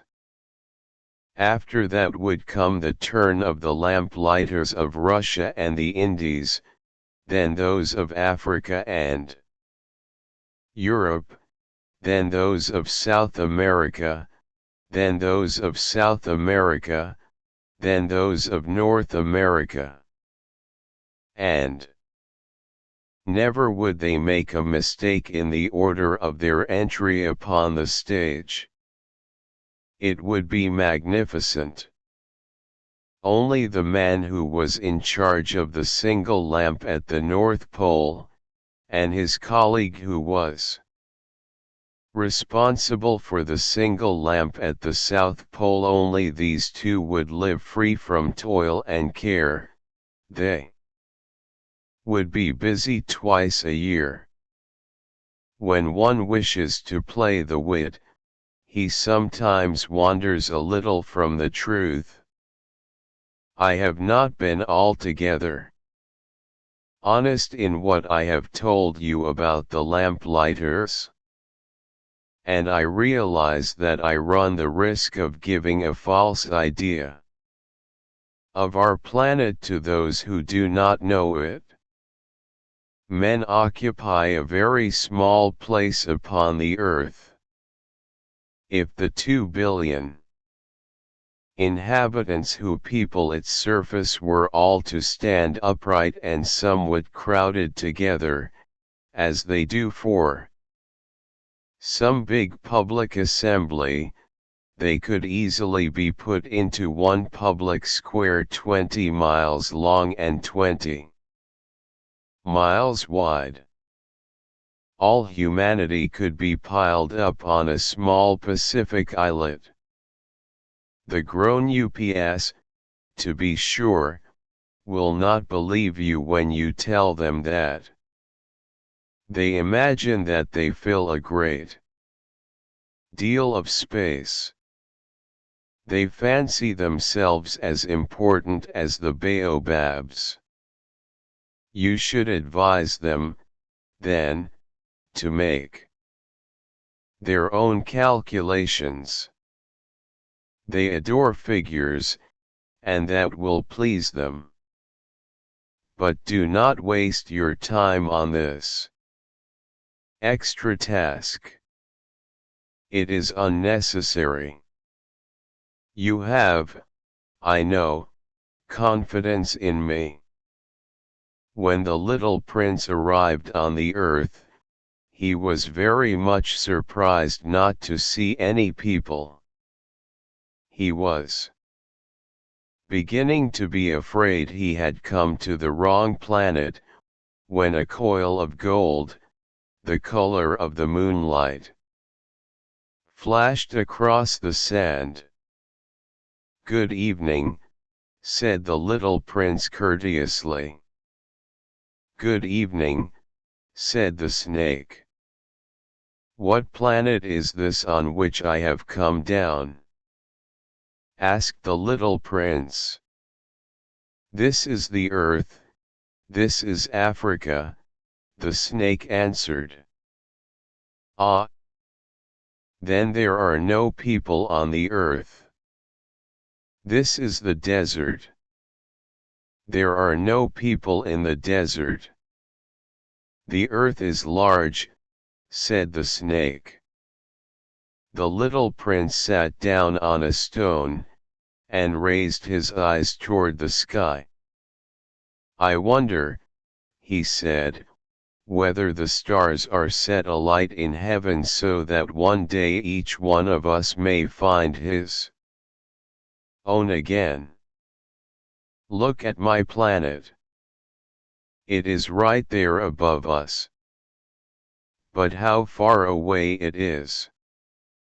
It is beautiful, the snake said. What has brought you here? I have been having some trouble with the flower, said the little prince. Ah, said the snake. And they were both silent. Where are the men? The little prince at last took up the conversation again. It is a little lonely in the desert. It is also lonely among men, the snake said. The little prince gazed at him for a long time. You are a funny animal, he said at last. You are no thicker than a finger. But I am more powerful than the finger of a king, said the snake. The little prince smiled. You are not very powerful. You haven't even any feet. You cannot even travel. I can carry you farther than any ship could take you, said the snake. He twined himself around the little prince's ankle, like a golden bracelet. Whomever I touch, I send back to the earth from whence he came, the snake spoke again. But you are innocent and true, and you come from a star. The little prince made no reply. You move me to pity, you are so weak on this earth made of granite, the snake said. I can help you. Some day, if you grow too homesick for your own planet. I can. Oh. I understand you very well, said the little prince. But why do you always speak in riddles? I solve them all, said the snake. And they were both silent. The little prince crossed the desert and met with only one flower. It was a flower with 3 petals, a flower of no account at all. Good morning, said the little prince. Good morning, said the flower. Where are the men? The little prince asked, politely. The flower had once seen a caravan passing. Men, she echoed. I think there are 6 or 7 of them in existence. I saw them, several years ago. But one never knows where to find them. The wind blows them away. They have no roots, and that makes their life very difficult. Goodbye, said the little prince. Goodbye, said the flower. After that, the little prince climbed a high mountain. The only mountains he had ever known were the 3 volcanoes, which came up to his knees. And he used the extinct volcano as a footstool. From a mountain as high as this one, he said to himself, I shall be able to see the whole planet at one glance, and all the people.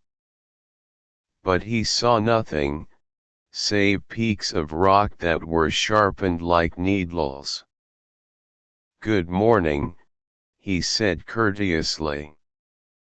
Good morning, good morning, good morning, answered the echo. Who are you? Said the little prince. Who are you, who are you, who are you? Answered the echo. Be my friends.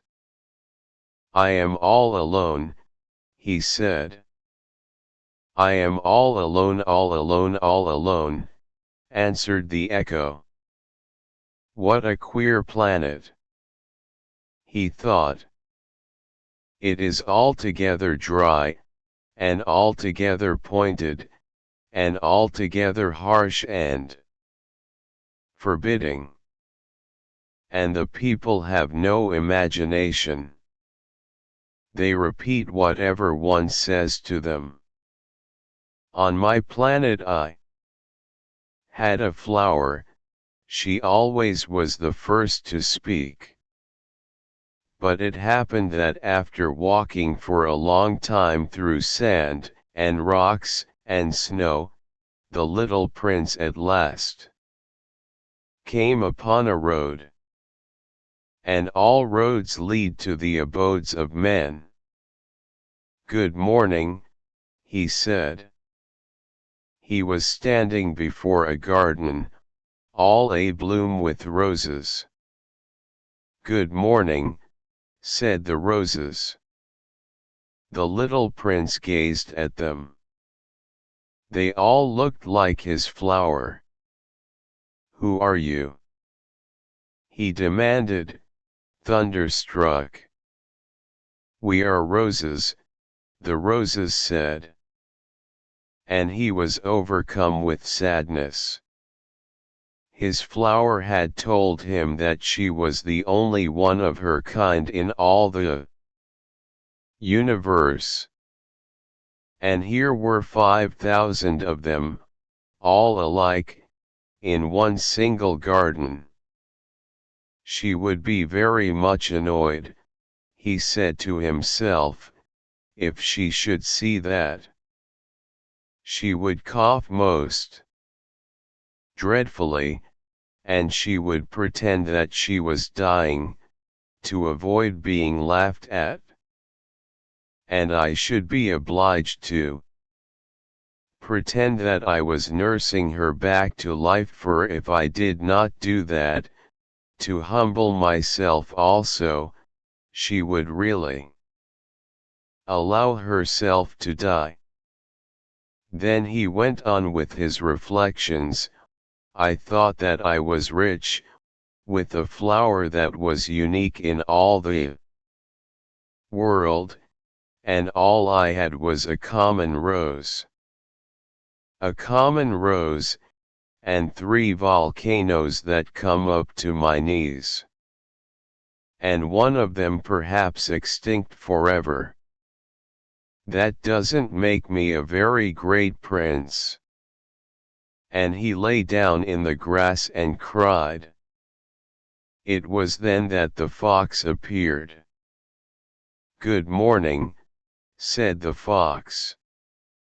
Good morning, the little prince responded politely, although when he turned around he saw nothing. I am right here, the voice said, under the apple tree. Who are you? Asked the little prince, and added, you are very pretty to look at. I am a fox, the fox said. Come and play with me, proposed the little prince. I am so unhappy.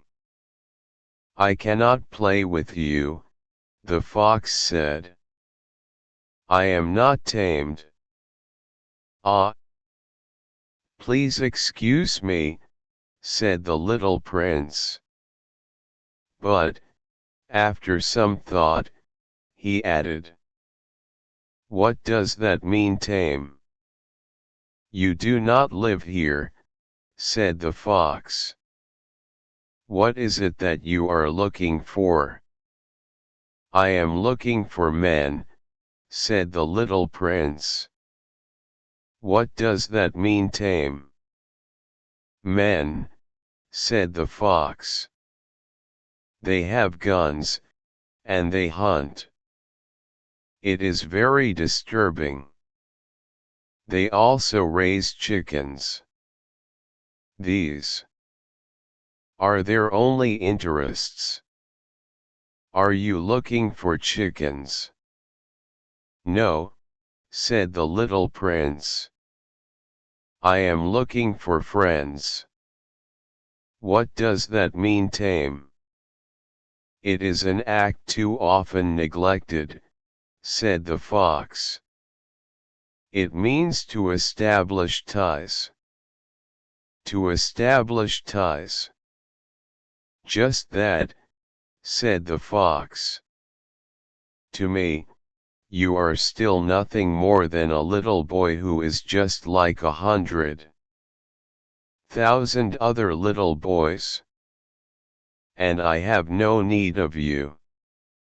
And you, on your part, have no need of me. To you, I am nothing more than a fox like 100,000 other foxes. But if you tame me, then we shall need each other. To me, you will be unique in all the world. To you, I shall be unique in all the world. I am beginning to understand, said the little prince. There is a flower. I think that she has tamed me. It is possible, said the fox. On the earth one sees all sorts of things. Oh, but this is not on the earth, said the little prince. The fox seemed perplexed, and very curious. On another planet? Yes. Are there hunters on that planet? No. Ah, that is interesting. Are there chickens? No. Nothing is perfect, sighed the fox. But he came back to his idea. My life is very monotonous, the fox said. I hunt chickens, men hunt me. All the chickens are just alike. And all the men are just alike. And, in consequence, I am a little bored. But if you tame me, it will be as if the sun came to shine on my life. I shall know the sound of a step that will be different from all the others.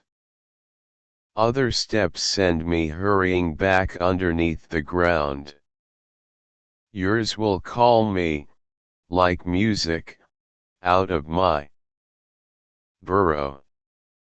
And then look, you see the grain fields down yonder? I do not eat bread. Wheat is of no use to me.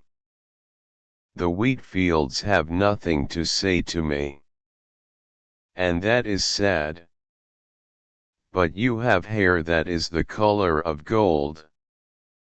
Think how wonderful that will be when you have tamed me. The grain, which is also golden, will bring me back the thought of you. And I shall love to listen to the wind in the wheat. The fox gazed at the little prince, for a long time. Please tame me, he said.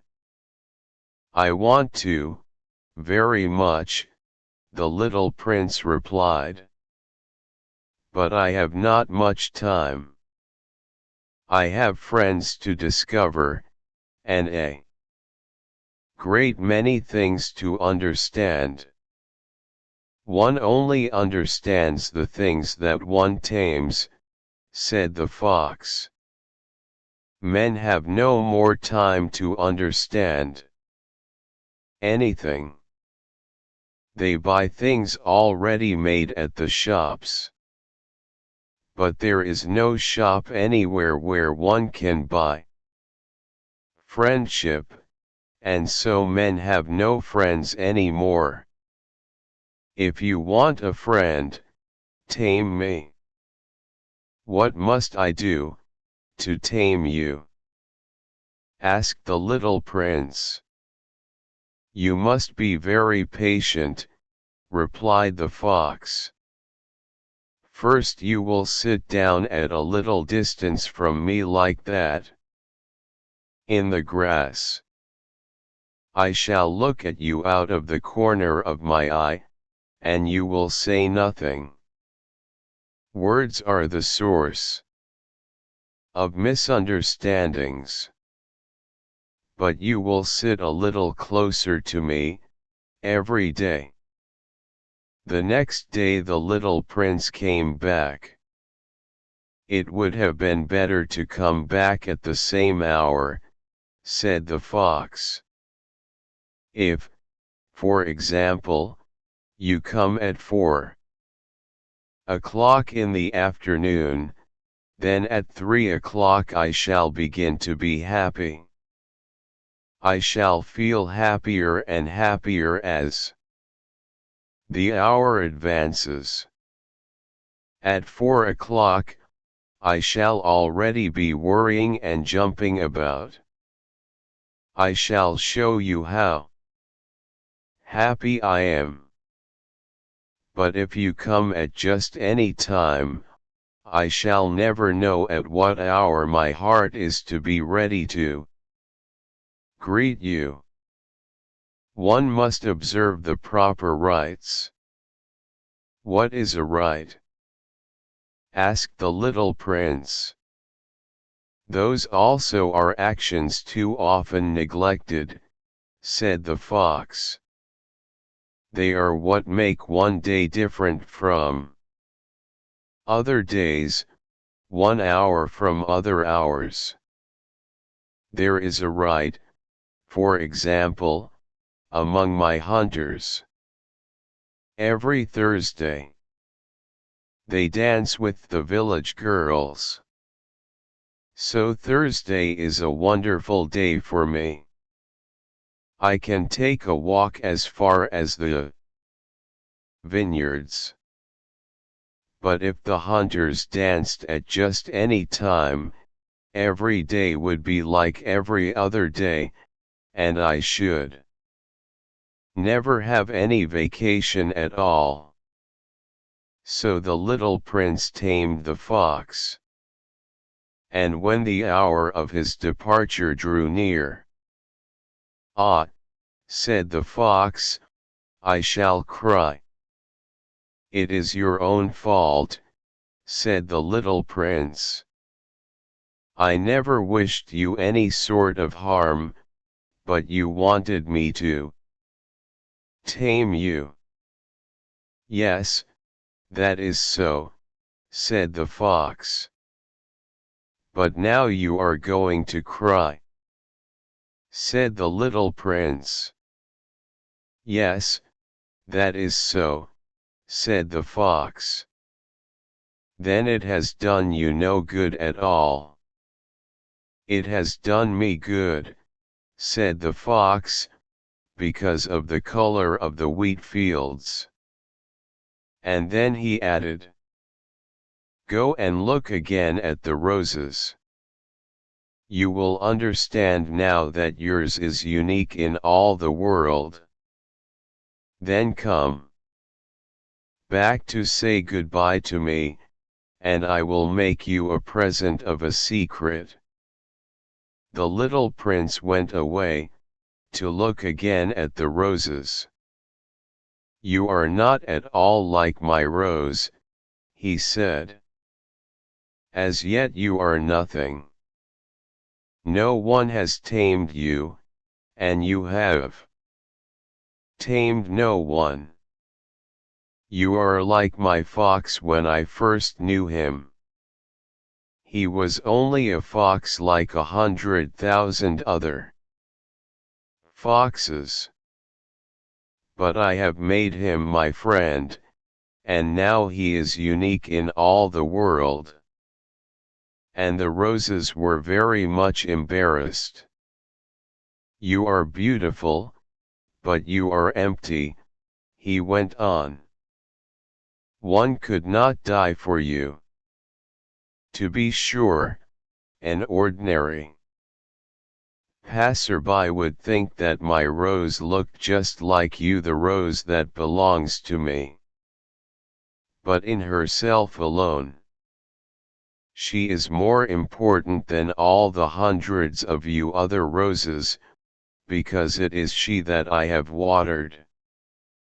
Because it is she that I have put under the glass globe, because it is she that I have sheltered behind the screen, because it is for her that I have killed the caterpillars, except the 2 or 3 that we saved to become butterflies, because it is she that I have listened to, when she grumbled, or boasted, or ever. Sometimes when she said nothing. Because she is my rose. And he went back to meet the fox. Goodbye, he said. Goodbye, said the fox. And now here is my secret, a very simple secret. It is only with the heart that one can see rightly. What is essential is invisible to the eye. What is essential is invisible to the eye, the little prince repeated, so that he would be sure to remember. It is the time you have wasted for your rose that makes your rose so important. It is the time I have wasted for my rose, said the little prince, so that he would be sure to remember. Men have forgotten this truth, said the fox. But you must not forget it. You become responsible, forever, for what you have tamed. You are responsible for your rose. I am responsible for my rose, the little prince repeated, so that he would be sure to remember. Good morning, said the little prince. Good morning, said the railway switchman. What do you do here? The little prince asked. I sort out travelers, in bundles of 1,000, said the switchman. I send off the trains that carry them. Now to the right, now to the left. And a brilliantly lighted express train shook the switchman's cabin as it rushed by with a roar like thunder. They are in a great hurry, said the little prince. What are they looking for? Not even the locomotive engineer knows that, said the switchman. And a second brilliantly lighted express thundered by, in the opposite direction. Are they coming back already? Demanded the little prince. These are not the same ones, said the switchman. It is an exchange. Were they not satisfied where they were? Asked the little prince. No one is ever satisfied where he is, said the switchman. And they heard the roaring thunder of a third brilliantly lighted express. Are they pursuing the first travelers? Demanded the little prince.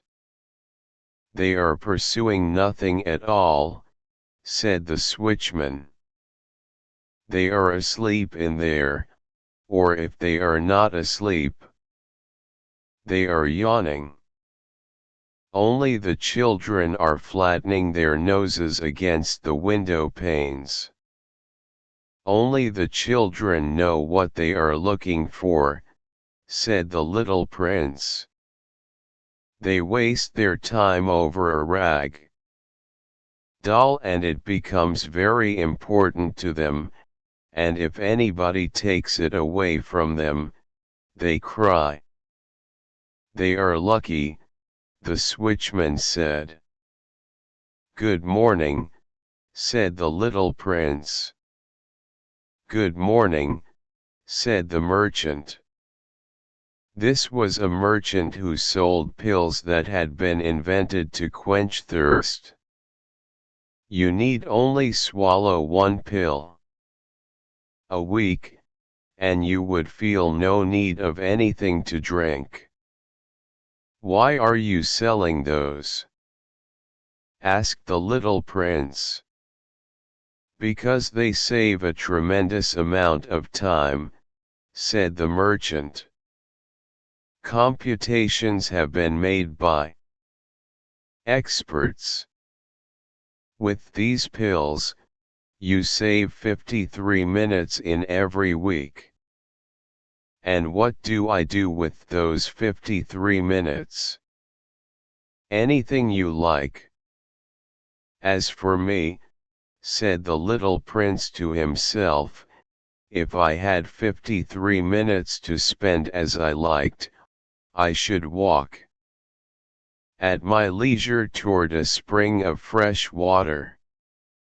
It was now the 8th day since I had had my accident in the desert, and I had listened to the story of the merchant as I was drinking the last drop of my water supply. Ah, I said to the little prince, these memories of yours are very charming, but I have not yet succeeded in repairing my plane. I have nothing more to drink, and I, too, should be very happy if I could walk at my leisure toward a spring of fresh water. My friend the fox, the little prince said to me. My dear little man, this is no longer a matter that has anything to do with the fox. Why not? Because I am about to die of thirst. He did not follow my reasoning, and he answered me. It is a good thing to have had a friend, even if one is about to die. I, for instance, am very glad to have had a fox as a friend. He has no way of guessing the danger, I said to myself. He has never been either hungry or thirsty. A little sunshine is all he needs. But he looked at me steadily, and replied to my thought. I am thirsty, too. Let us look for a well. I made a gesture of weariness. It is absurd to look for a well, at random, in the immensity of the desert. But nevertheless we started walking. When we had trudged along for several hours, in silence, the darkness fell, and the stars began to come out. Thirst had made me a little feverish, and I looked at them as if I were in a dream. The little prince's last words came reeling back into my memory. Then you are thirsty, too? I demanded. But he did not reply to my question. He merely said to me, water may also be good for the heart. I did not understand this answer, but I said nothing. I knew very well that it was impossible to cross-examine him. He was tired. He sat down. I sat down beside him. And, after a little silence, he spoke again. The stars are beautiful, because of a flower that cannot be seen. I replied, yes, that is so. And, without saying anything more, I looked across the ridges of sand that were stretched out before us in the moonlight. The desert is beautiful, the little prince added. And that was true. I have always loved the desert. One sits down on a desert sand dune, sees nothing, hears nothing. Yet through the silence something throbs, and gleams. What makes the desert beautiful, said the little prince, is that somewhere it hides a well. I was astonished by a sudden understanding of that mysterious radiation of the sands. When I was a little boy, I lived in an old house, and legend told us that a treasure was buried there. To be sure, no one had ever known how to find it, perhaps no one had ever even looked for it.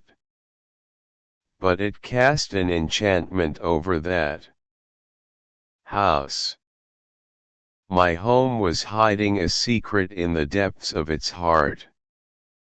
Yes, I said to the little prince. The house, the stars, the desert, what gives them their beauty is something that is invisible.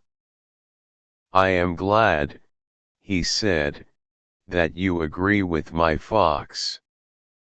As the little prince dropped off to sleep, I took him in my arms and set out walking once more. I felt deeply moved, and stirred. It seemed to me that I was carrying a very fragile treasure. It seemed to me, even, that there was nothing more fragile on all earth. In the moonlight I looked at his pale forehead, his closed eyes, his locks of hair that trembled in the wind, and I said to myself, what I see here is nothing but a shell. What is most important is invisible. As his lips opened slightly with the suspicion of a half-smile, I said to myself, again, what moves me so deeply about this little prince who is sleeping here, is his loyalty to a flower, the image of a rose that shines through his whole being like the flame of a lamp, even when he is asleep. And I felt him to be more fragile still. I felt the need of protecting him, as if he himself were a flame that might be extinguished by a little puff of wind. And, as I walked on so, I found the well, at daybreak. Men, said the little prince, set out on their way in express trains, but they do not know what they are looking for. Then they rush about, and get excited, and turn round and round. And he added, it is not worth the trouble. The well that we had come to was not like the wells of the Sahara. The wells of the Sahara are mere holes dug in the sand. This one was like a well in a village. But there was no village here, and I thought I must be dreaming. It is strange, I said to the little prince. Everything is ready for use, the pulley, the bucket, the rope. He laughed, touched the rope, and set the pulley to working. And the pulley moaned, like an old weather vane which the wind has long since forgotten. "Do you hear?" said the little prince. "We have wakened the well, and it is singing." I did not want him to tire himself with the rope. "Leave it to me," I said. "It is too heavy for you."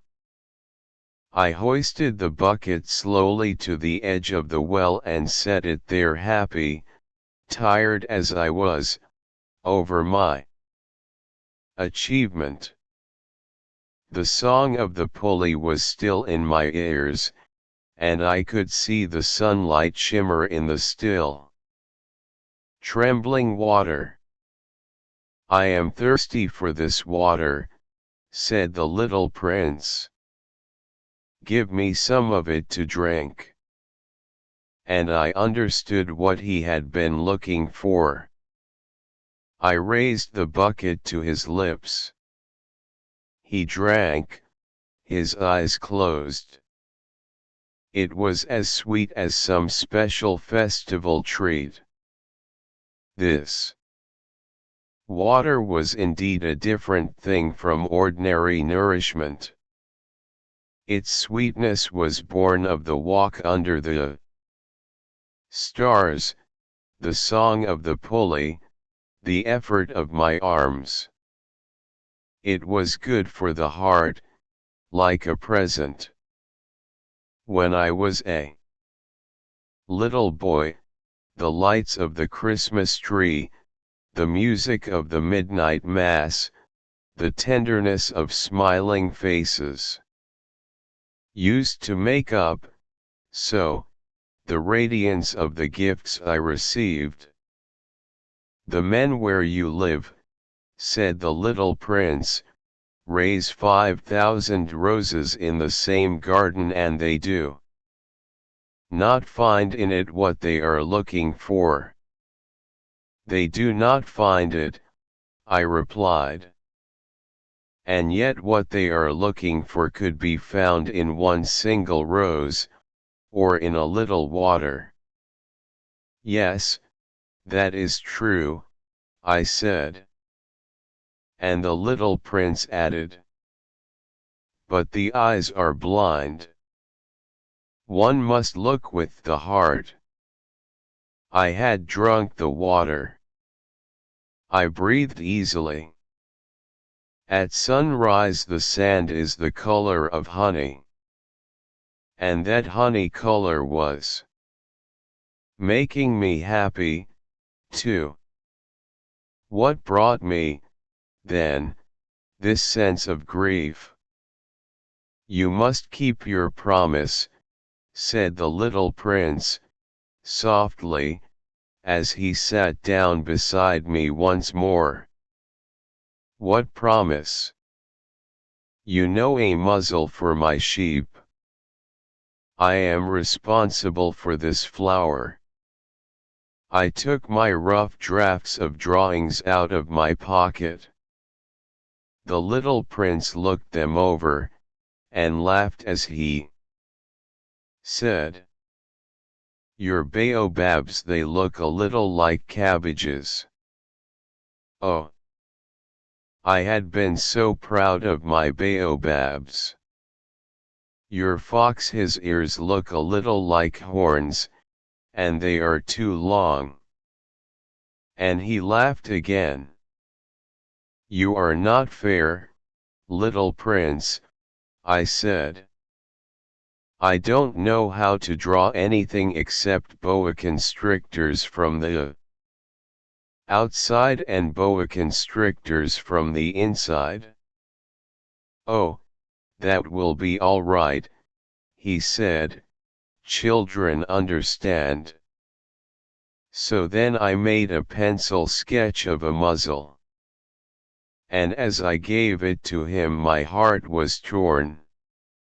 "You have plans that I do not know about," I said. But he did not answer me. He said to me, instead, "You know my descent to the earth. Tomorrow will be its anniversary." Then, after a silence, he went on. "I came down very near here." And he flushed. And once again, without understanding why, I had a queer sense of sorrow. One question, however, occurred to me. Then it was not by chance that on the morning when I first met you a week ago you were strolling along like that, all alone, 1,000 miles from any inhabited region?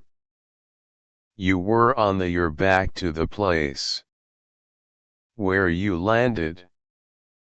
The little prince flushed again. And I added, with some hesitancy, "Perhaps it was because of the anniversary." The little prince flushed once more. He never answered questions, but when one flushes, does that not mean yes? "Ah," I said to him, "I am a little frightened." But he interrupted me. "Now you must work. You must return to your engine. I will be waiting for you here. Come back tomorrow evening." But I was not reassured. I remembered the fox. One runs the risk of weeping a little, if one lets himself be tamed. Beside the well there was the ruin of an old stone wall. When I came back from my work, the next evening, I saw from some distance away my little prince sitting on top of a wall, with his feet dangling. And I heard him say, "Then you don't remember. This is not the exact spot." Another voice must have answered him, for he replied to it, "Yes, yes. It is the right day, but this is not the place." I continued my walk toward the wall. At no time did I see or hear anyone. The little prince, however, replied once again. Exactly. You will see where my track begins, in the sand. You have nothing to do but wait for me there. I shall be there tonight. I was only 20 meters from the wall, and I still saw nothing. After a silence the little prince spoke again. You have good poison? You are sure that it will not make me suffer too long? I stopped in my tracks, my heart torn asunder, but still I did not understand. Now go away, said the little prince. I want to get down from the wall. I dropped my eyes, then, to the foot of the wall, and I leaped into the air. There before me, facing the little prince, was one of those yellow snakes that take just 30 seconds to bring your life to an end. Even as I was digging into my pocket to get out my revolver, I made a running step back. but, at the noise I made, the snake let himself flow easily across the sand like the dying spray of a fountain, and, in no apparent hurry, disappeared, with a light metallic sound, among the stones. I reached the wall just in time to catch my little man in my arms. His face was white as snow. "What does this mean?" I demanded. "Why are you talking with snakes?" I had loosened the golden muffler that he always wore. I had moistened his temples, and had given him some water to drink. And now I did not dare ask him any more questions. He looked at me very gravely, and put his arms around my neck. I felt his heart beating like the heart of a dying bird, shot with someone's rifle. "I am glad that you have found what was the matter with your engine," he said. "Now you can go back home." "How do you know about that?" I was just coming to tell him that my work had been successful, beyond anything that I had dared to hope.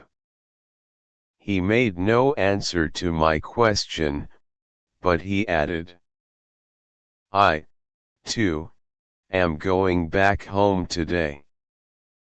Then, sadly, "It is much farther. It is much more difficult." I realized clearly that something extraordinary was happening. I was holding him close in my arms as if he were a little child, and yet it seemed to me that he was rushing headlong toward an abyss from which I could do nothing to restrain him. His look was very serious, like someone lost far away. "I have your sheep. And I have the sheep's box. And I have the muzzle." And he gave me a sad smile. I waited a long time. I could see that he was reviving little by little. "Dear little man," I said to him, "you are afraid." He was afraid, there was no doubt about that. But he laughed lightly. "I shall be much more afraid this evening." Once again I felt myself frozen by the sense of something irreparable. And I knew that I could not bear the thought of never hearing that laughter any more. For me, it was like a spring of fresh water in the desert. "Little man," I said, "I want to hear you laugh again." But he said to me, "Tonight, it will be a year." My star, then, can be found right above the place where I came to the earth, a year ago.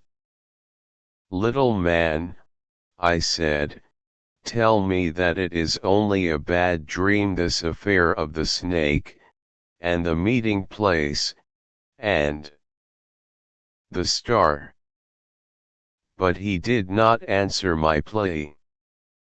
He said to me, instead, "The thing that is important is the thing that is not seen." Yes, I know. It is just as it is with the flower. If you love a flower that lives on a star, it is sweet to look at the sky at night. All the stars are abloom with flowers. Yes, I know. it is just as it is with the water. Because of the pulley, and the rope, what you gave me to drink was like music. You remember how good it was? Yes, I know. And at night you will look up at the stars. Where I live everything is so small that I cannot show you where my star is to be found. It is better, like that. My star will just be one of the stars, for you. And so you will love to watch all the stars in the heavens. They will all be your friends. And, besides, I am going to make you a present. He laughed again. Ah, little prince, dear little prince. I love to hear that laughter. That is my present. Just that.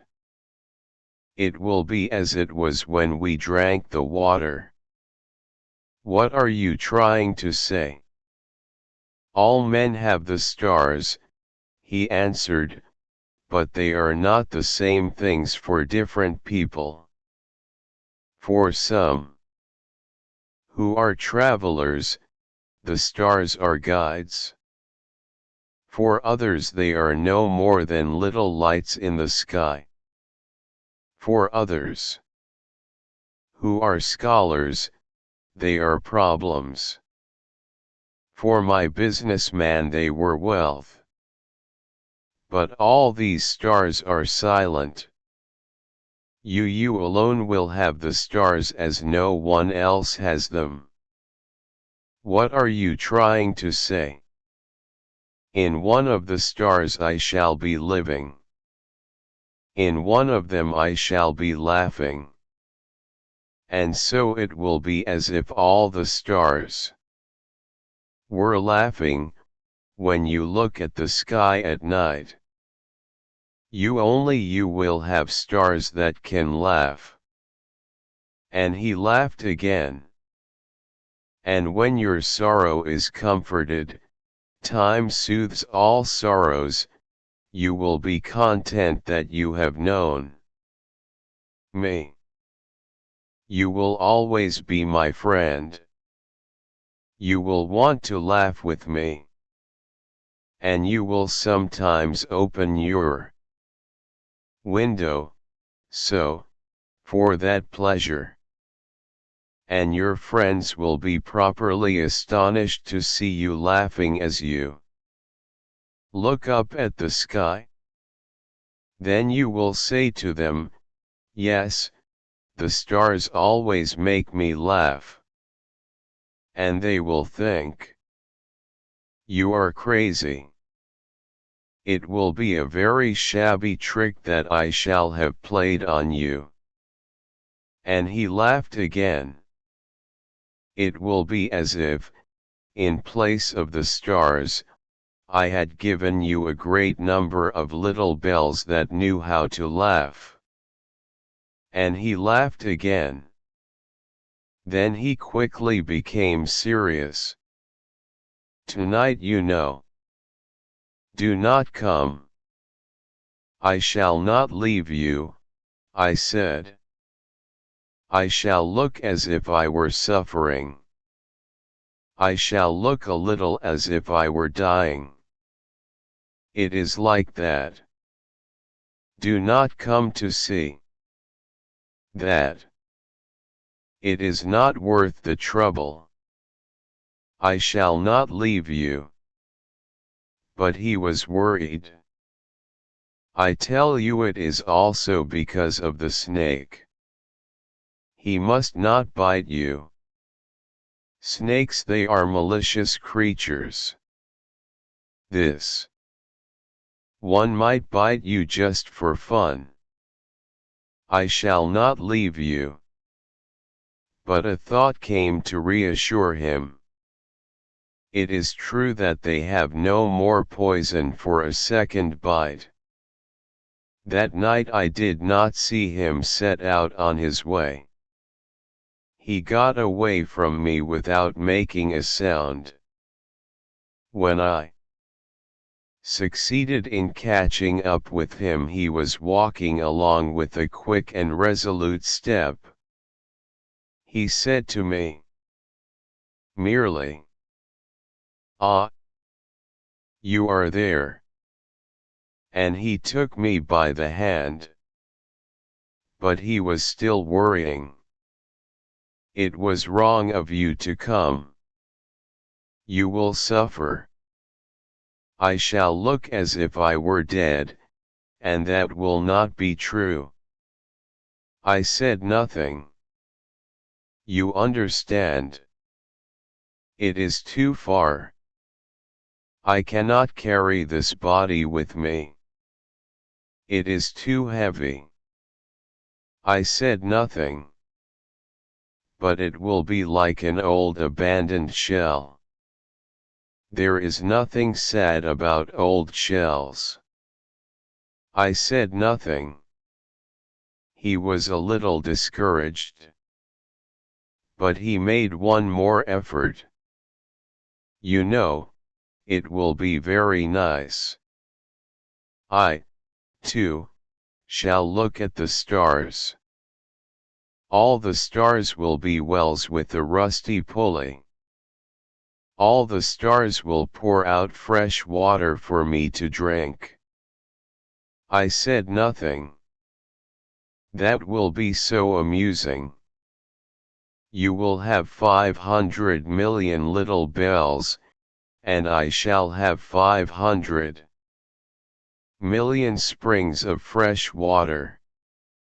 And he too said nothing more, because he was crying. Here it is. Let me go on by myself. And he sat down, because he was afraid. Then he said, again, "You know my flower. I am responsible for her. And she is so weak. She is so naive. She has 4 thorns, of no use at all, to protect herself against all the world."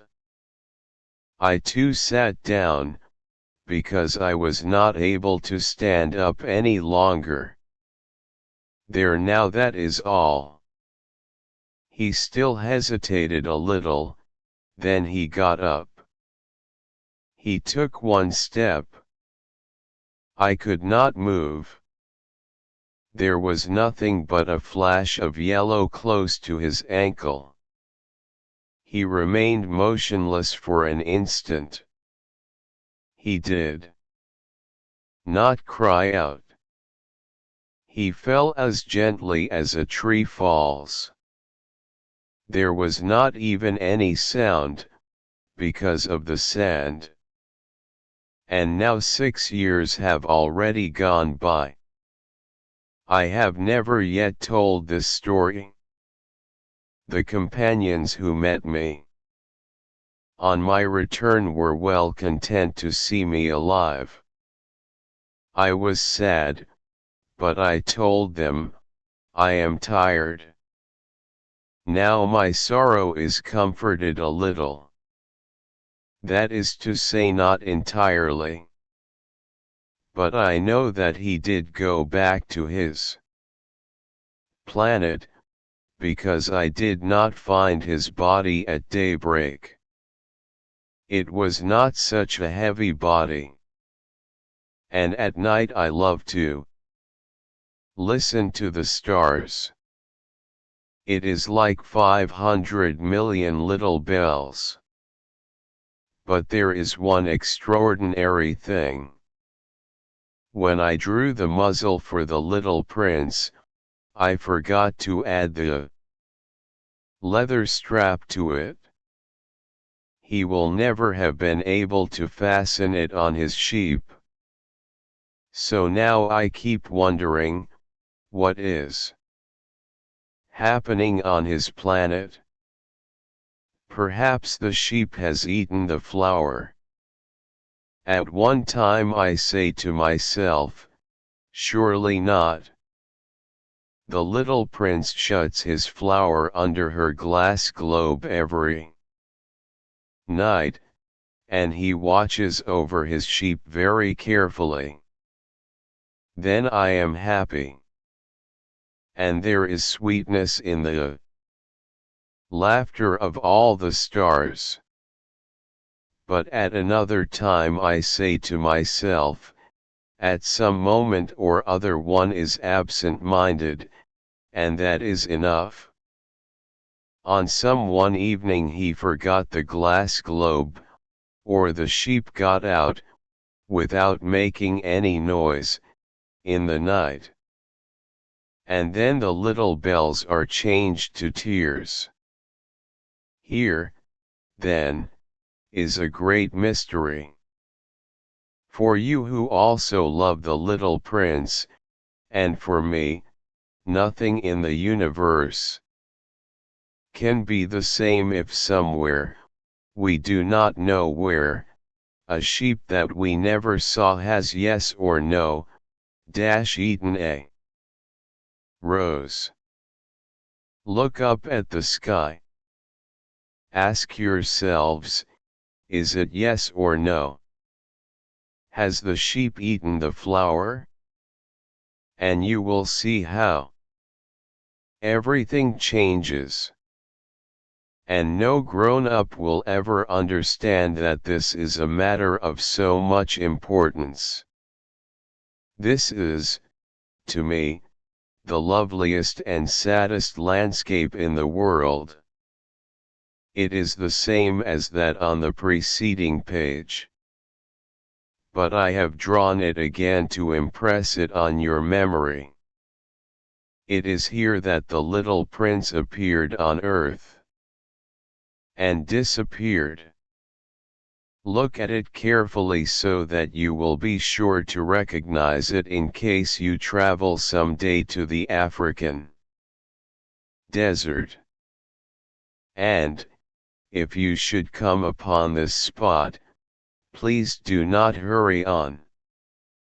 Wait for a time, exactly under the star. Then, if a little man appears who laughs, who has golden hair and who refuses to answer questions, you will know who he is.